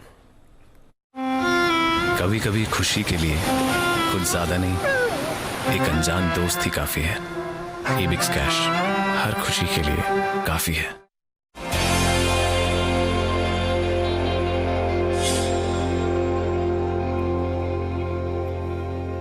बसिन साहब स्वागत है आपका sir. Aurobindo pharma short side पर तो कमाल करता हुआ दिखा है, ये मेरे ख्याल से लगभग टारगेट सारे हासिल हो चुके हैं, 635 के दिए थे सर। एक बार तो अपडेट्स बताएं सबके सर। तो अनिल जी पहले शॉर्ट वाले बता दूं, औरोबिंदो कल गुजरात आपको गोदरेज कंज्यूमर दिया था 2205 का टारगेट, वो हो गया 2196। जिंदल स्टील, टिस्को, हिंडाल्को, देखो जो शॉर्ट मैंने मेटल्स में आपको एक थ्योरी कही थी कि मेटल्स विल बी वीक। अब अनिल जी मैं आपको लॉन्ग वाले भी बता दूं, पहले मार्केट में टिप्पणी दे दूं कि crude is down to 8% from its highs. मेरे हिसाब से जो हमारे टेक्निकल है वो कहते हैं crude can come down to $60। दूसरी बात, inflation threat is overblown. I think in India it will be very very fast that the recovery of consumption comes back.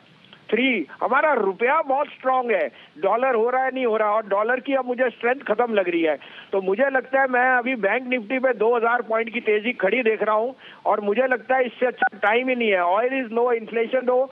आज आपको बता भी दूं, आज 21वां दिन है करेक्शन का। जनरली ये ट्रेंड रिवर्सल होते हैं, और रुपये की स्ट्रेंथ के साथ मुझे कोई दो राय नहीं कि banks will be the best performers. Metals as a proxy to weak dollar can start to weaken. तो यहाँ पे मेरे पे 2 बाइस हैं, सुबह के बाइस का भी अपडेट दे दूं। मुझे इससे अच्छा इस समय एक्सिस बैंक से बढ़िया पिक ही नहीं लिखता। 840 से 705 आ गया है। यहाँ पे तो आपको you should be selling your silver and buying it, because उनके जो ग्रोथ पैरामीटर्स है they are very very strong, and consumption वो कह रहे हैं the next 6 months will be very strong. मैंने आपको स्टॉप लॉस भी दे दिया 694 का, वो कायम है। 725 का टारगेट। दूसरा पिक था एक्साइड, उसमें भी मैं कायम हूँ। अब 2 पिक्स हैं, दोनों दिग्गज शेयर्स हैं जो 18,200 अगले हफ्ते ले जाएंगे। पहली बात, रिलायंस लीजिए 2475-80 में, स्टॉप लॉस 31 का, 2530 का टारगेट। HDFC बैंक लीजिए 1535 से 40, 1508 का स्टॉप लॉस, 1570 का टारगेट। ओके, तो 2 दिग्गज लेने हैं। तो सर ये समझा जाए कि निफ्टी अपना करेक्शन पूरा कर चुका है एक बार? 100% इस साल, इस हफ्ते के लिए नहीं, इस पूरे 2022-21। अरे वाह सर, आपके मुंह में घी शक्कर का मिक्सचर। और लिख के ले लेना सर, आज 21वां दिन है, 793 के ऊपर क्लोज आ गया तो मैं आपको 3:30 बजे फोन करूंगा चाय के लिए। एक मिनट सर, 793 के ऊपर ना, अरे मैं पूरा जोर लगाता हूँ, क्या बात कर रहे हैं सर आप, बिल्कुल बहुत ही बढ़िया। तो मेरे आपके विचार बहुत तेजी से मिल रहे हैं। रिलायंस और HDFC बैंक 2 दिग्गज खरीदे, एक निफ्टी को और एक बैंक निफ्टी को सहारा देने का काम करेगा। जोश बढ़ाने के लिए धन्यवाद सर। बसिन साहब बहुत बहुत शुक्रिया। दोनों स्टॉक्स तगड़े एक्शन में। सोमवार सुबह आपसे फिर मुलाकात होगी। हाँ, उससे पहले 3:30 बजे भी हो सकती है हमारी मुलाकात, बढ़िया टारगेट हासिल होने पर। रिकवरी के आसार और संकेत आप देख सकते हैं इस वक्त आते हुए। 38,000 की तरफ बढ़ता हुआ बैंक निफ्टी और 17,800 की तरफ बढ़ता हुआ निफ्टी। 3:05 दीप। समय भी ध्यान रखिएगा, लेवल भी ध्यान रखिएगा, बिल्कुल पूरी नजर आने दीजिए। जहां लेना है वहां लेना है, जहां बेचना है वहां बेचना है। तो सही लेवल पर लेना है, सही लेवल पर बेचना है आपको। आइए, कुणाल जी राकेश जी भी तैयार है चार्ट कॉर्नर के एक बिगुल के साथ, और साथ ही हिमांशु जी को भी अपनी कॉल देनी है। तो पहले कुणाल जी राकेश जी के लिए चार्ट कॉर्नर का बिगुल।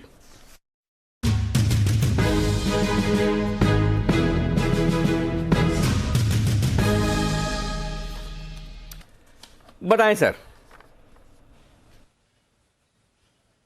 अनिल जी, मेटल्स में वीकनेस लगती है और हमारी बिकवाली की राय है हिंडाल्को पर। हिंडाल्को में एक नेगेटिव क्रॉसओवर बोथ लीडिंग और लैगिंग इंडिकेटर्स पे देखने को मिल रहा है। हिंडाल्को पे हमारी बिकवाली की राय है। ओवर टू कुणाल जी। अनिल जी देखिए, चार्ट अगर आप देखें तो मेटल्स में सबसे ज्यादा कमजोरी देखने को मिल रही है। हिंडाल्को के चार्ट पर एक हेड एंड शोल्डर पैटर्न बना, ब्रेकडाउन आया, और 450 का एक अंतिम सपोर्ट था जो कि आज के ट्रेड में टूटता हुआ नजर आ रहा है। तो इन स्तरों पर हिंडाल्को में शॉर्ट करके जाने की हमारी राय है। स्टॉप लॉस रखें 449 पर, 449 पर स्टॉप लॉस रखकर बिकवाली करने की राय है। पहला टारगेट होगा 427 रुपए का, 427 का पहला टारगेट, और 421 रुपए का इवेंचुअल टारगेट है जिसके लिए हिंडाल्को में बिकवाली कराए। ओके, हिंडाल्को में करें बिकवाली, यह है राय आपके लिए कुणाल जी राकेश जी की तरफ से। आज की लिस्टिंग सफायर, और बिल्कुल वैसा का वैसा डिट्टो, एकदम सेम टू सेम बिजनेस है देवयानी का भी। और दोनों पहले शायद साथ में थी कंपनियां, लगभग सारी फ्रेंचाइजी सेम है, साइज में भी 10-15-20% का फर्क है। तो अब लिस्टिंग के बाद आपको देवयानी खरीदना चाहिए या सफायर, सस्ता कौन सा है, महंगा कौन सा है, ये सब बताएंगे वरुण। और जब तक वरुण तैयार हो तब तक एक जल्दी से बिगुल हिमांशु जी के लिए BTSTT का।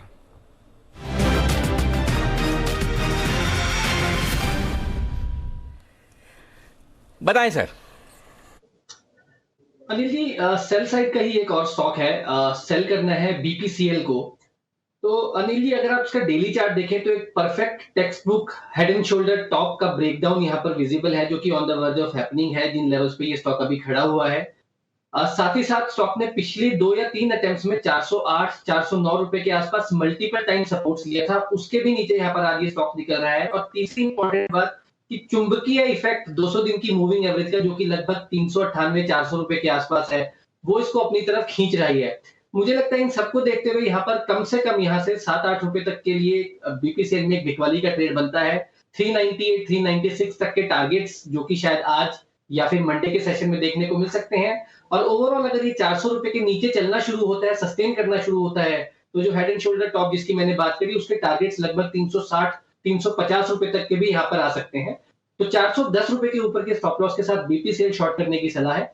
396 398 रुपए का पहला टारगेट, और उसके बाद 380 82 रुपए तक का शॉर्ट टर्म टारगेट। ओके, ये है आपके लिए टारगेट आते हुए बीपीसीएल पर 410 के स्टॉप लॉस के साथ 398 और 396 के टारगेट के लिए।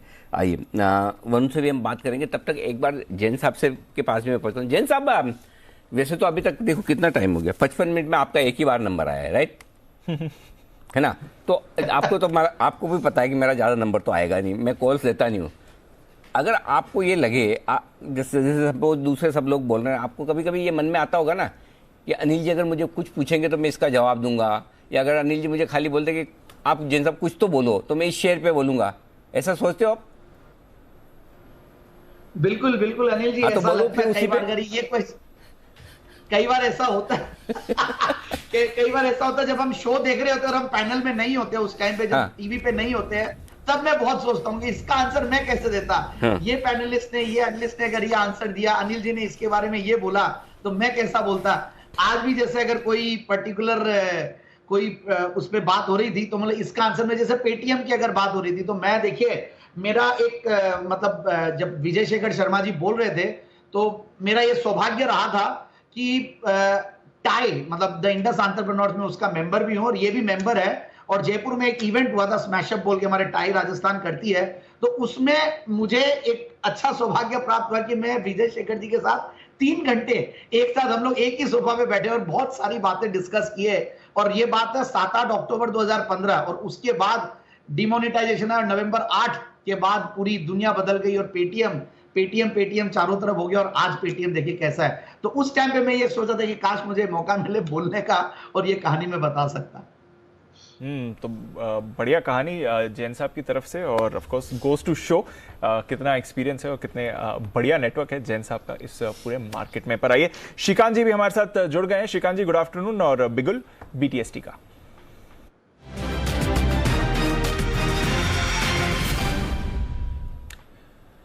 बताएं सर। Good afternoon Deepanshu. देखिए, वैसे आज हमने काफी अच्छी बिकवाली मार्केट में देखी है। इनफैक्ट मार्केट में 17,700 के इंपॉर्टेंट स्तरों को भी तोड़ा था, लेकिन अगर आप बैंक स्टॉक्स देखें तो उसमें स्टेट बैंक ने कल के लो को भी नहीं तोड़ा है। तो ये क्लियरली इंडिकेट करता है कि यहाँ पे आज एक रिकवरी हमें देखने मिलेगी, और इसी वजह से लगता है कि करंट लेवल से हम स्टेट बैंक को लॉन्ग करके चल सकते हैं। अभी थोड़ी देर पहले सेठी साहब ने भी इसके ऊपर बाय कॉल दिया था, और अनिल जी भी बुलिश है, और इसके फॉर्मेशंस अगर आप देखें तो काफी अच्छे करेक्टेड लेवल से रिकवर हो रहे हैं। तो करंट लेवल से इसे लॉन्ग करके चले 504 505 के करीब। जो आज के लोअर लेवल्स थे जैसे कि 490 के, हमें लगता है उसे एज अ स्टॉप लॉस पकड़ के चले, और टारगेट्स हम रख सकते हैं 520 से लेकर 525 के। तो काफी अच्छी एक बाइंग हमें जनरेट होते हुए नजर आ सकती है। करंट लेवल से स्टेट बैंक को खरीद के चले।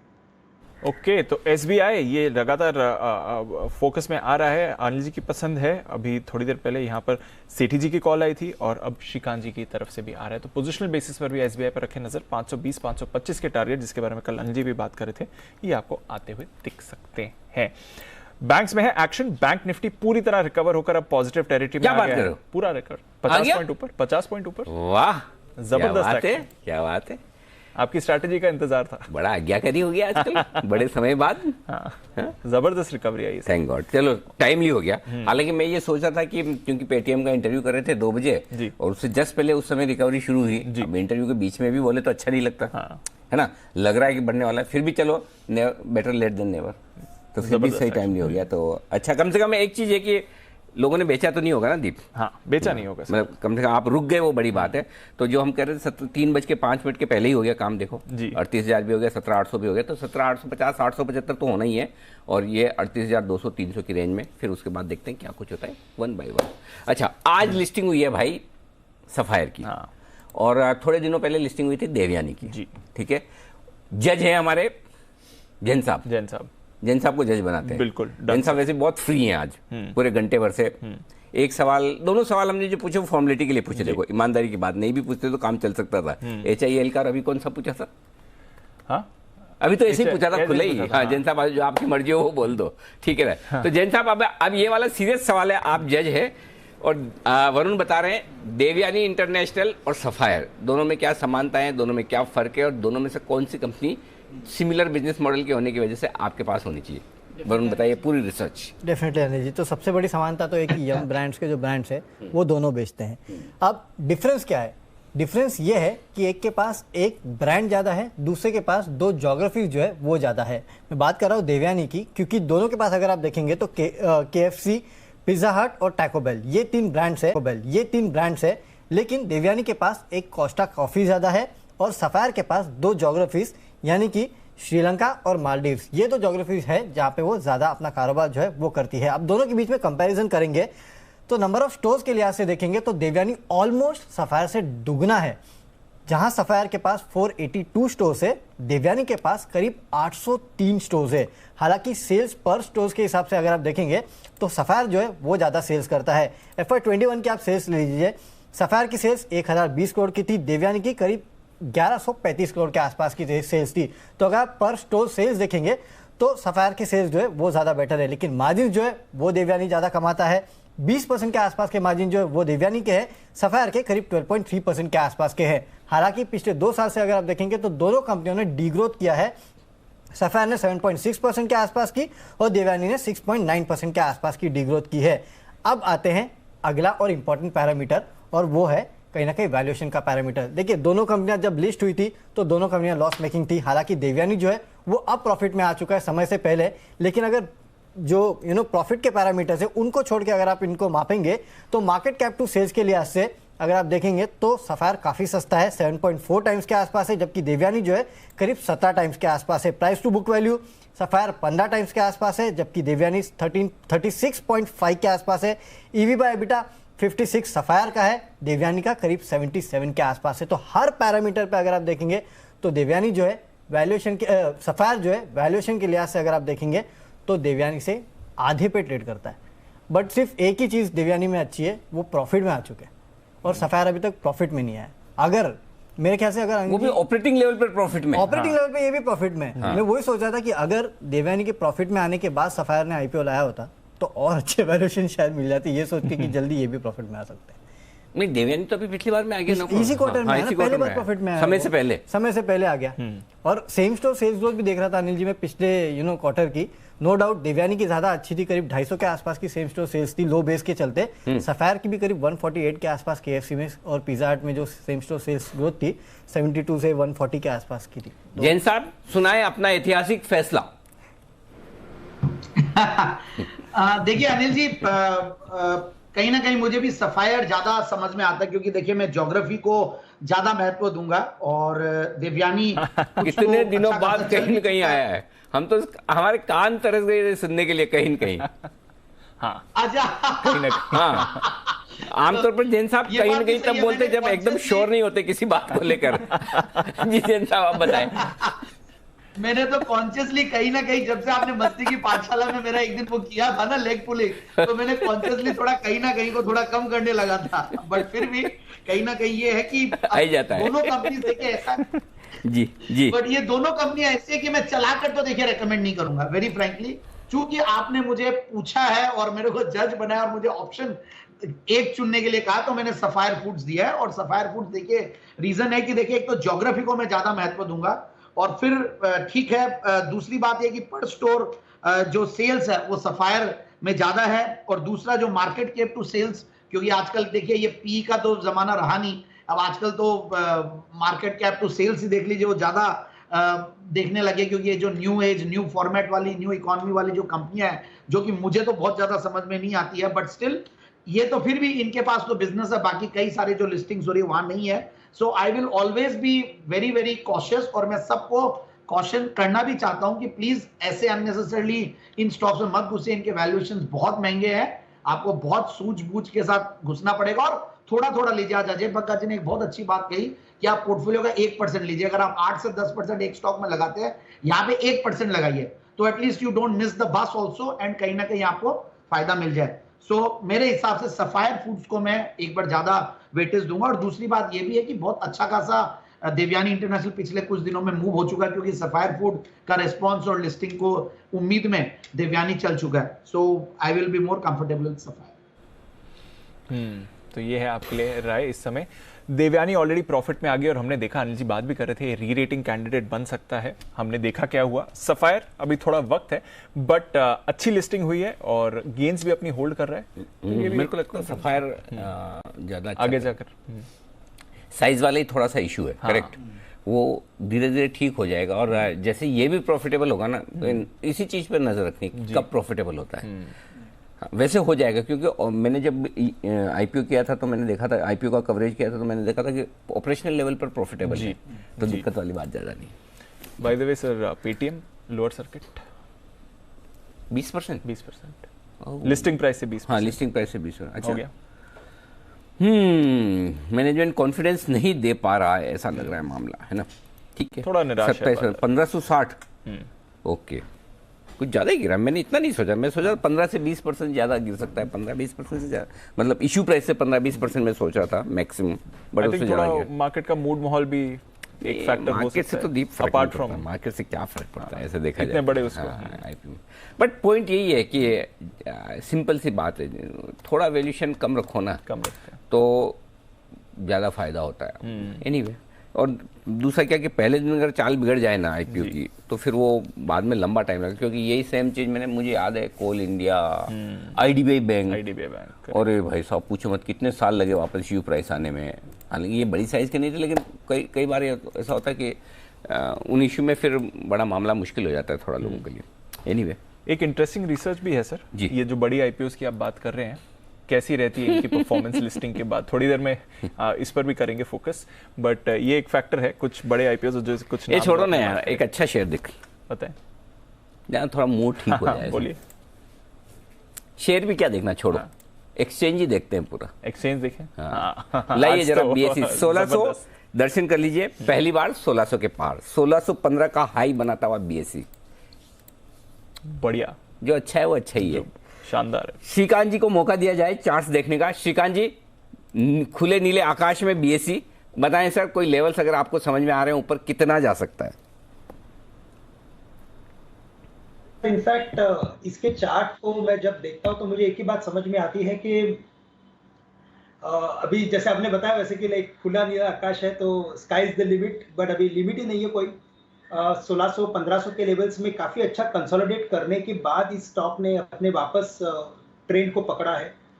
तो अगर इस पर्टिकुलर कंसेशन को अगर कैलकुलेट करें तो अनिल जी हमें लगता है कि ये स्टॉक शायद 1950 से लेकर 2000 के लेवल्स दिखा सकता है, और जितना वक्त निकाला था उसके बेसिस पे अगर प्राइस पैटर्न में अगर कोई भी करेक्शन अगर दिखाई देता है करंट लेवल से, तो बिल्कुल इसे खरीदा जा सकता है। तो 1600 में भी खरीदे, बट अगर 1500 के करीब मिलता है तो मुझे लगता है कि काफी एक बेहतरीन एक मीडियम टर्म लॉन्ग बेट बन सकता है।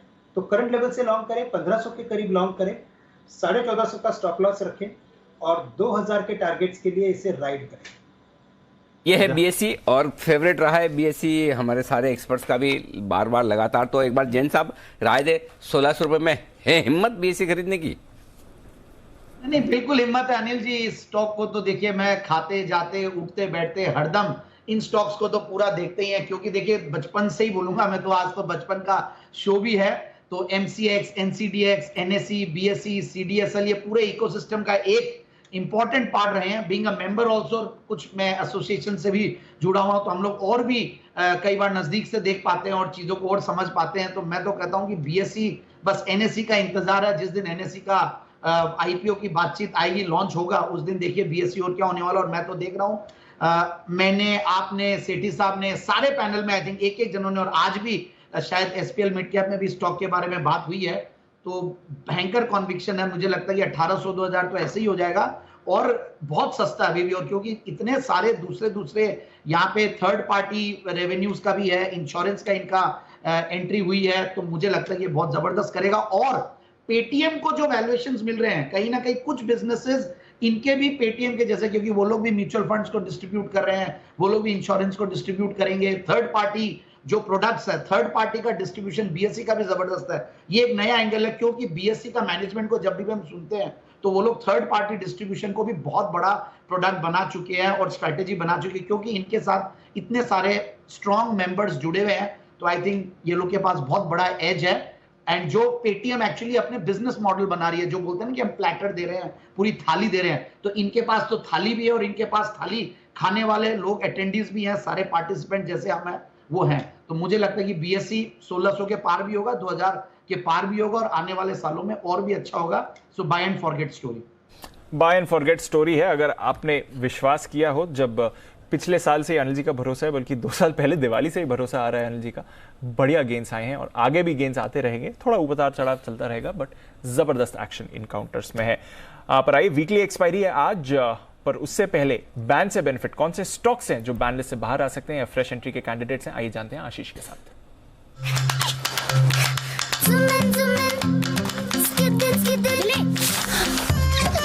एबिक्स कैश हर खुशी के लिए काफी है।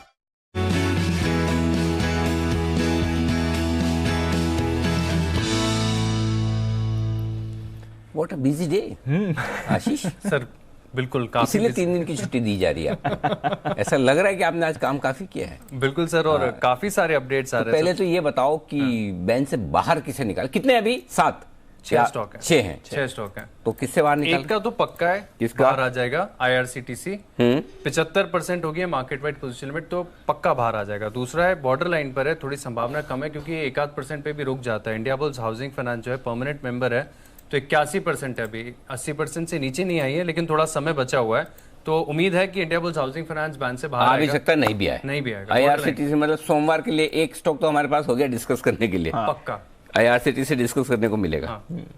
कितना हो गया अभी? 75। ओके, परफेक्ट, ठीक है। अब बताओ, कोई तशरीफ ला रहे हैं बेन में स्टॉक? काफी सारे सर, एक एक करके बताता हूँ। एस्कॉर्ट्स है, 123% है मार्केट वाइड पोजीशन लिमिट, पक्का आ जाएगा।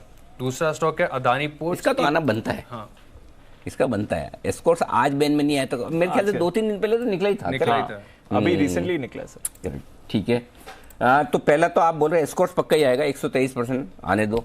123%? 123%, ये तो लंबा गया, फिर काफी टाइम चलेगा बैन में। एस्कॉर्ट्स एक बार जरा देख लिया जाए, एस्कॉर्ट्स कहाँ है अभी इस वक्त? भाव 1803। ओके, 10% ऊपर है अभी भी, बैन में आने की तैयारी में। ठीक है, और दूसरा अदानी पोर्ट्स है सर, यहाँ पर भी पोजीशंस काफी ज्यादा है, 111% है, तो इसका भी निश्चित है। तीसरा नाम है PNB जो बाहर आया था, और फिर से अब मार्केट वाइड पोजीशन लिमिट जो है 99% है, लेकिन हो सकता है क्योंकि समय बचा हुआ है तो थोड़ी जो पोजीशंस है वो कटती हुई नजर आए। आज मूव भी आ गया स्टॉक के अंदर। अगला नाम है वेदांता का सर, 99% यहाँ पर भी है मार्केट वाइड पोजीशन लिमिट। और आखिर में आइडिया जो कि पिछले 3 दिन से प्रयास कर रहा है, यहाँ पर देखिए पोजीशंस बढ़ती हुई नजर आती है, लेकिन एंड ऑफ द डे जो है थोड़ी घट जाती हैं। कल 94.3% के साथ ये स्टॉक बंद हुआ था मार्केट वाइड पोजीशन लिमिट, फिलहाल 98% है। आइडिया की स्लाइड प्रोबेबिलिटी है। एस्कॉर्ट्स, अदानी पोर्ट्स, ये 2 स्टॉक तो पक्का है। अदानी पोर्ट्स और एस्कॉर्ट्स 2 तो बैन में आएंगे ही आएंगे। PNB भी ऑलमोस्ट आ सकता है, वोडाफोन आइडिया भी बॉर्डर पे है, तो बैन लिस्ट फिर 4 आएंगे, 6 हैं अभी, एक बार निकला 5 और 4 9 हो जाएंगे, 9 हो जाएंगे। लेकिन एस्कॉर्ट्स इंटरेस्टिंग, और वेदांता भी आएगी ना, 100% है तो। हाँ, 99% वेदांता, अदानी पोर्ट। ओके, तो ये है आपके लिए बैन लिस्ट का अपडेट। एस्कॉर्ट्स, इसमें सबसे इंटरेस्टिंग एस्कॉर्ट्स ही है, तो एस्कॉर्ट्स अगर है तो प्रॉफिट बुक किया जाए 10% ऊपर, या इंतजार करें लॉन्ग पोजीशन में। श्रीकांत जी बताएं सर, बैन में जा रहा है तो आप ही को राय देनी है। अनिल जी देखिए, वैसे इसने काफी अच्छा एक टेक्निकल ब्रेकआउट दिया था एस्कॉर्ट्स ने, और इसके बाद अगर कोई नेक्स्ट लेवल्स निकल के आते हैं तो वो आते हैं 2000 से लेकर 2050 के। लेकिन चूंकि अगर ये बैन में जा रहा है तो एक बात क्लियर है कि बैन में जाने के पहले ऐसा तो नहीं हुआ कि आज के दिन में काफी सारे लोगों ने परचेस किया है इसे। तो बिल्कुल इसे कंटिन्यू करना चाहिए और मुझे लगता है कि शायद ये 2000-2050 के लेवल्स दिखा देगा। और अगर कोई स्टॉप लॉस रखना है तो यहाँ पे हम स्टॉप लॉस रख सकते हैं 1730 रुपए का, जो कि आज के वेटेड एवरेज के काफी नजदीक का लेवल है। तो 1730 के स्टॉप लॉस के साथ होल्ड करें और तकरीबन 2000-2050 के टारगेट्स के लिए बिल्कुल इसे लॉन्ग करके चल सकते हैं। 2000 प्लस के टारगेट्स के लिए लॉन्ग करके चल सकते हैं। डिलीवरी में अगर आप चाहें तो कन्वर्ट कर लें। बैन में आएगा तो थोड़ा उसकी गति पर असर जरूर पड़ सकता है, बट स्टॉक बढ़िया एक्शन में, खबर भी अच्छी है और जी बिजनेस की एक्सक्लूसिव खबर पर आज मुहर भी लगी है। कुबोटा अपना स्टेक बढ़ाने की तैयारी में है। आज सुबह हम बात कर रहे थे कुछ कंज्यूमर अप्लायंस स्टॉक्स की जहां पर एक्शन बन रहा था। वोल्टास मूवमेंट दिखा रहा था, केईआई इंडस्ट्रीज में भी एक्शन आया था। ब्लू स्टार इसमें अभी एक अच्छा स्पाइक आते हुए दिख रहा है। कुणाल जी जरा ब्लू स्टार का चार्ट देखें, लंबे समय बाद इस पर चर्चा हो रही है। 3.5% का स्पाइक और डेज हाई पर ब्लू स्टार इस समय। देखिए दीपांशु, बिल्कुल ये बाजार की गिरावट से बिल्कुल इस पर कोई असर नहीं पड़ रहा है। लगातार स्टॉक आउट परफॉर्म कर रहा है। मामूली सा करेक्शन हुआ पिछले 2 सत्रों में और वापस से स्टॉक जो है अपने ट्रेंड को रिज्यूम कर रहा है, तो मुझे लगता है बिल्कुल बाय करके चलना चाहिए। यहां पर बुलिश थ्रस्टिंग लाइन पैटर्न भी चार्ट पर बनता हुआ दिख रहा है, तो मुझे लगता है वापस से 1080 के लेवल्स इस स्टॉक में आते हुए दिखेंगे। बिल्कुल होल्ड करने की राय। ब्लू स्टार पर अच्छा एक्शन इस काउंटर में आपको बनते हुए भी दिख रहा है इस समय।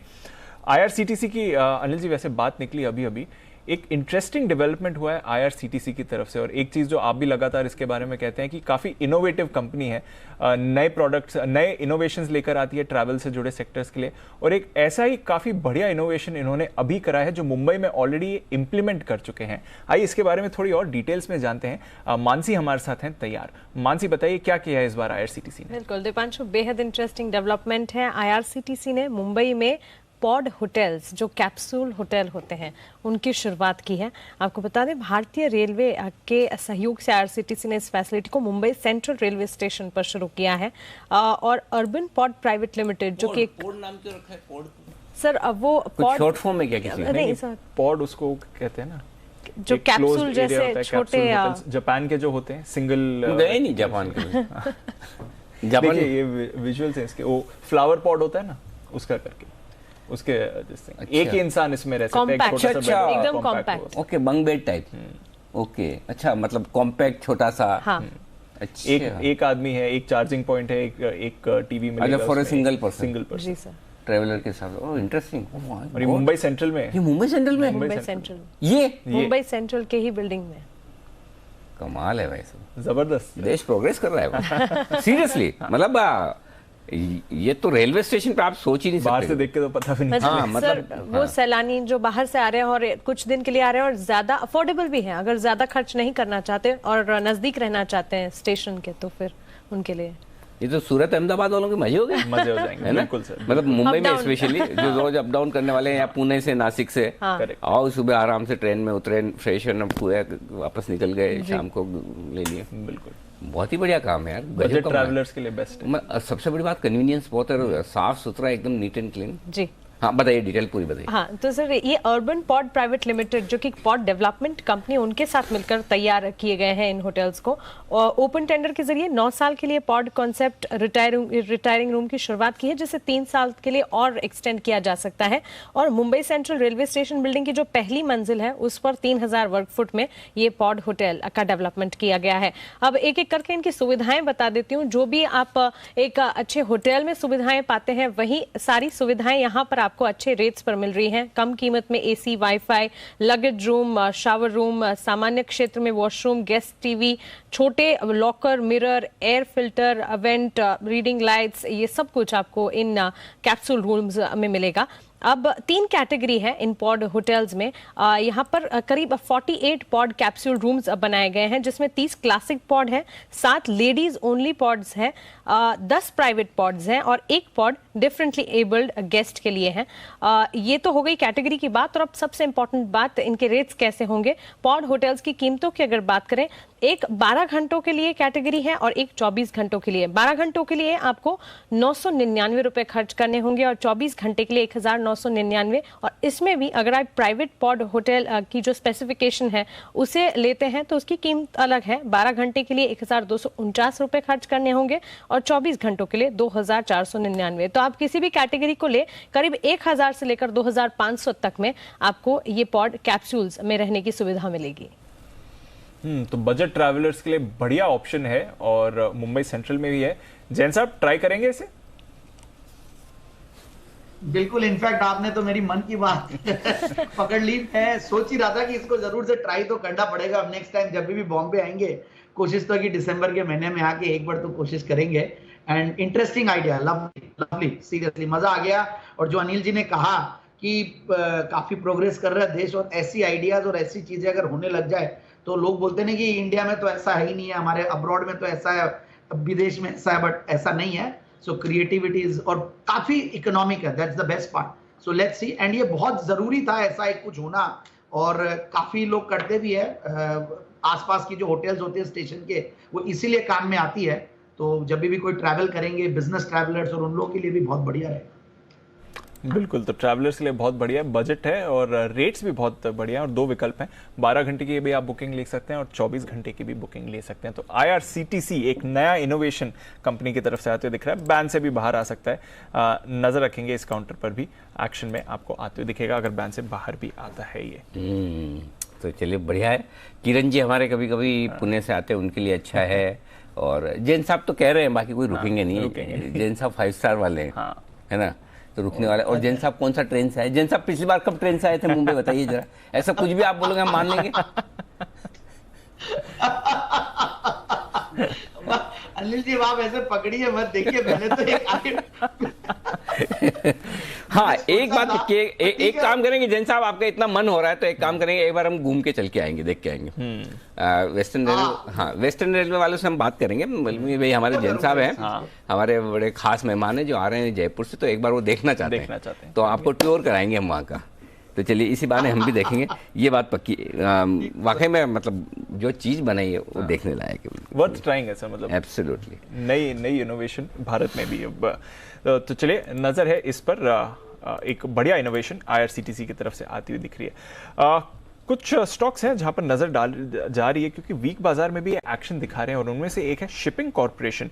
ये कल भी काफी एक्टिव था जब खबर आई थी कि कंपनी के अपने नॉन कोर एसेट्स की बिकवाली के लिए मंजूरी दे दी है, और आज भी आप देख रहे हैं 10% का उछाल शिपिंग कॉर्पोरेशन में भी है। सुमित जी जरा नजर डालें, शिपिंग कॉर्पोरेशन ने 2 दिनों में बढ़िया एक्शन इस काउंटर में बनाया सर।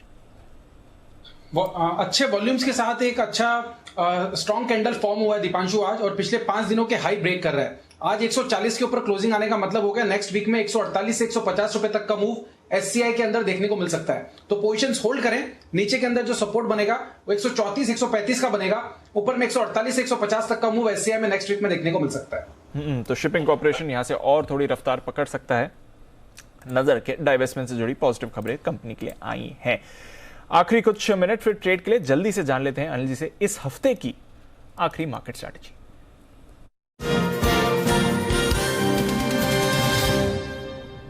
सर बढ़िया मूड है यूएस फ्यूचर्स में। डाउ फ्यूचर्स 50 पॉइंट्स ऊपर है, बट नैस्डैक फ्यूचर्स और बड़ी तेजी दिखा रहे हैं, 0.5% ऊपर है। जो ये बॉन्ड यील्ड भी कल शाम कूल ऑफ हुई है, वहां से भी थोड़ी राहत आ रही है नैस्डैक फ्यूचर्स के लिए।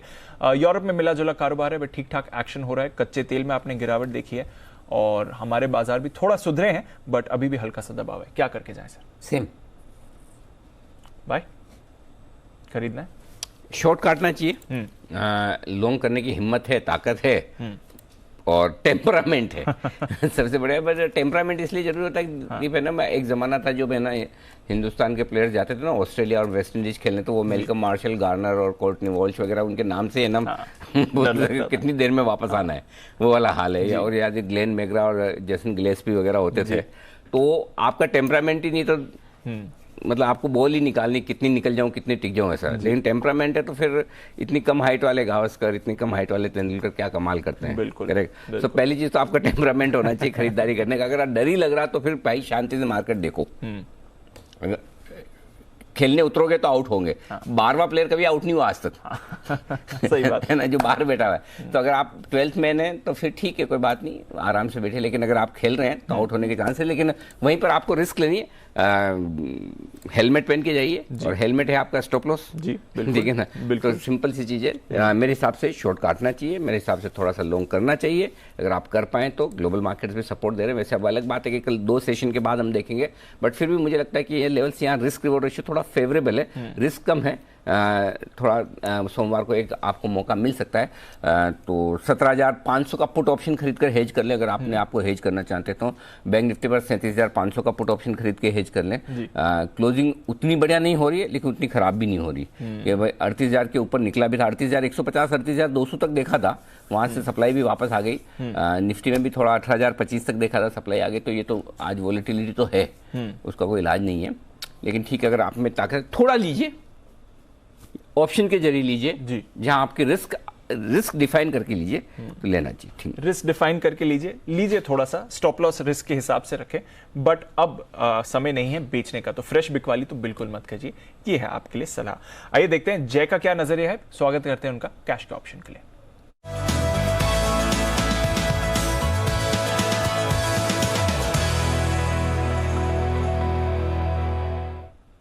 गुड आफ्टरनून जय, बताएं क्या करना है। Very good afternoon to you Deep, and very good afternoon to you Anil ji. Deep, morning में मैंने बैंक निफ्टी का ऑप्शन दिया था नेक्स्ट वीकली एक्सपायरी का, जो मंथली एक्सपायरी भी है 25 नवंबर एक्सपायरी का 38,000 का। तब बैंक निफ्टी 38,000 था, अब भी 38,000 पे। ये वॉलेटिलिटी देखने जरूर मिली, बट निफ्टी में ज्यादा डिप देखने मिला।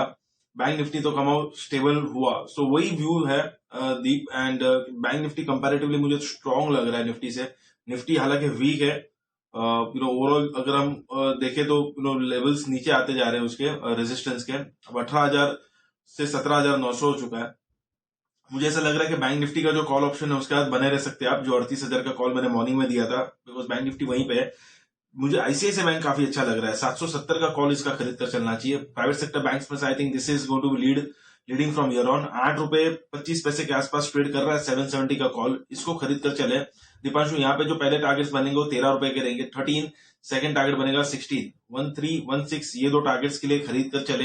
आईसीआईसीआई बैंक का 770 का call on the downside, stop loss आपको लगाना रहेगा 5 रुपए का। ओके, चलिए लेने की राय। और चाहे एचडीएफसी बैंक लें आप भसीन साहब के कहने पे, चाहे आईसीआईसीआई बैंक लें जय के कहने पे, और चाहे मेरे कहने पे बैंक निफ्टी लें, तो जो भी आपको ठीक लगे वो लीजिए। जहां आपका कन्विक्शन, कंफर्ट, कॉन्फिडेंस है वो लीजिए, लेकिन लीजिए जरूर। ये है राय आपके लिए आईसीआईसीआई बैंक। तो और ये दोनों चलेंगे तो बैंक निफ्टी भी मजबूत हो ही जाएगा। थोड़ी थोड़ी रिकवरी के आसार है। तो चलिए, खराब तो बंद हो रहे हैं लगातार तीसरे दिन, लेकिन ठीक है, अब उतने भी बुरे नहीं है जितने मतलब आप सोच सकते हैं कि हो सकते थे।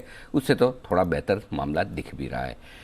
ये है आपके लिए आखिरी मिनटों का पूरा एक्शन इस वक्त होता हुआ दिख रहा है। आइए, आज के टॉप लूजर में 8% नीचे वेदांता है, और बॉश 6% नीचे। टाटा पावर बहुत गिरा है आज, 6%। टाटा पावर सरप्राइजिंगली ज़्यादा गिरा है।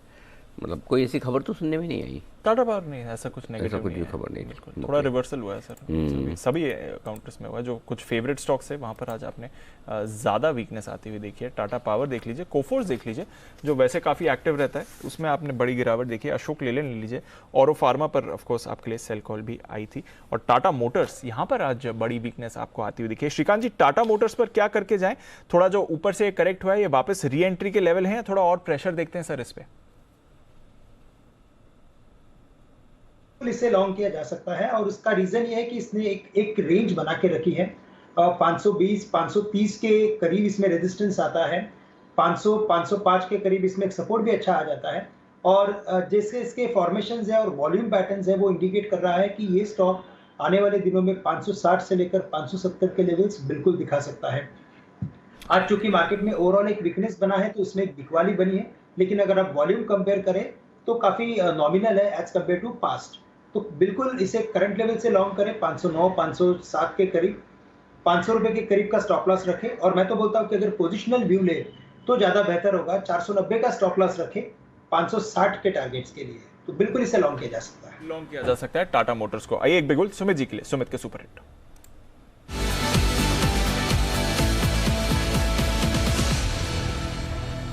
बताएं सुमित जी।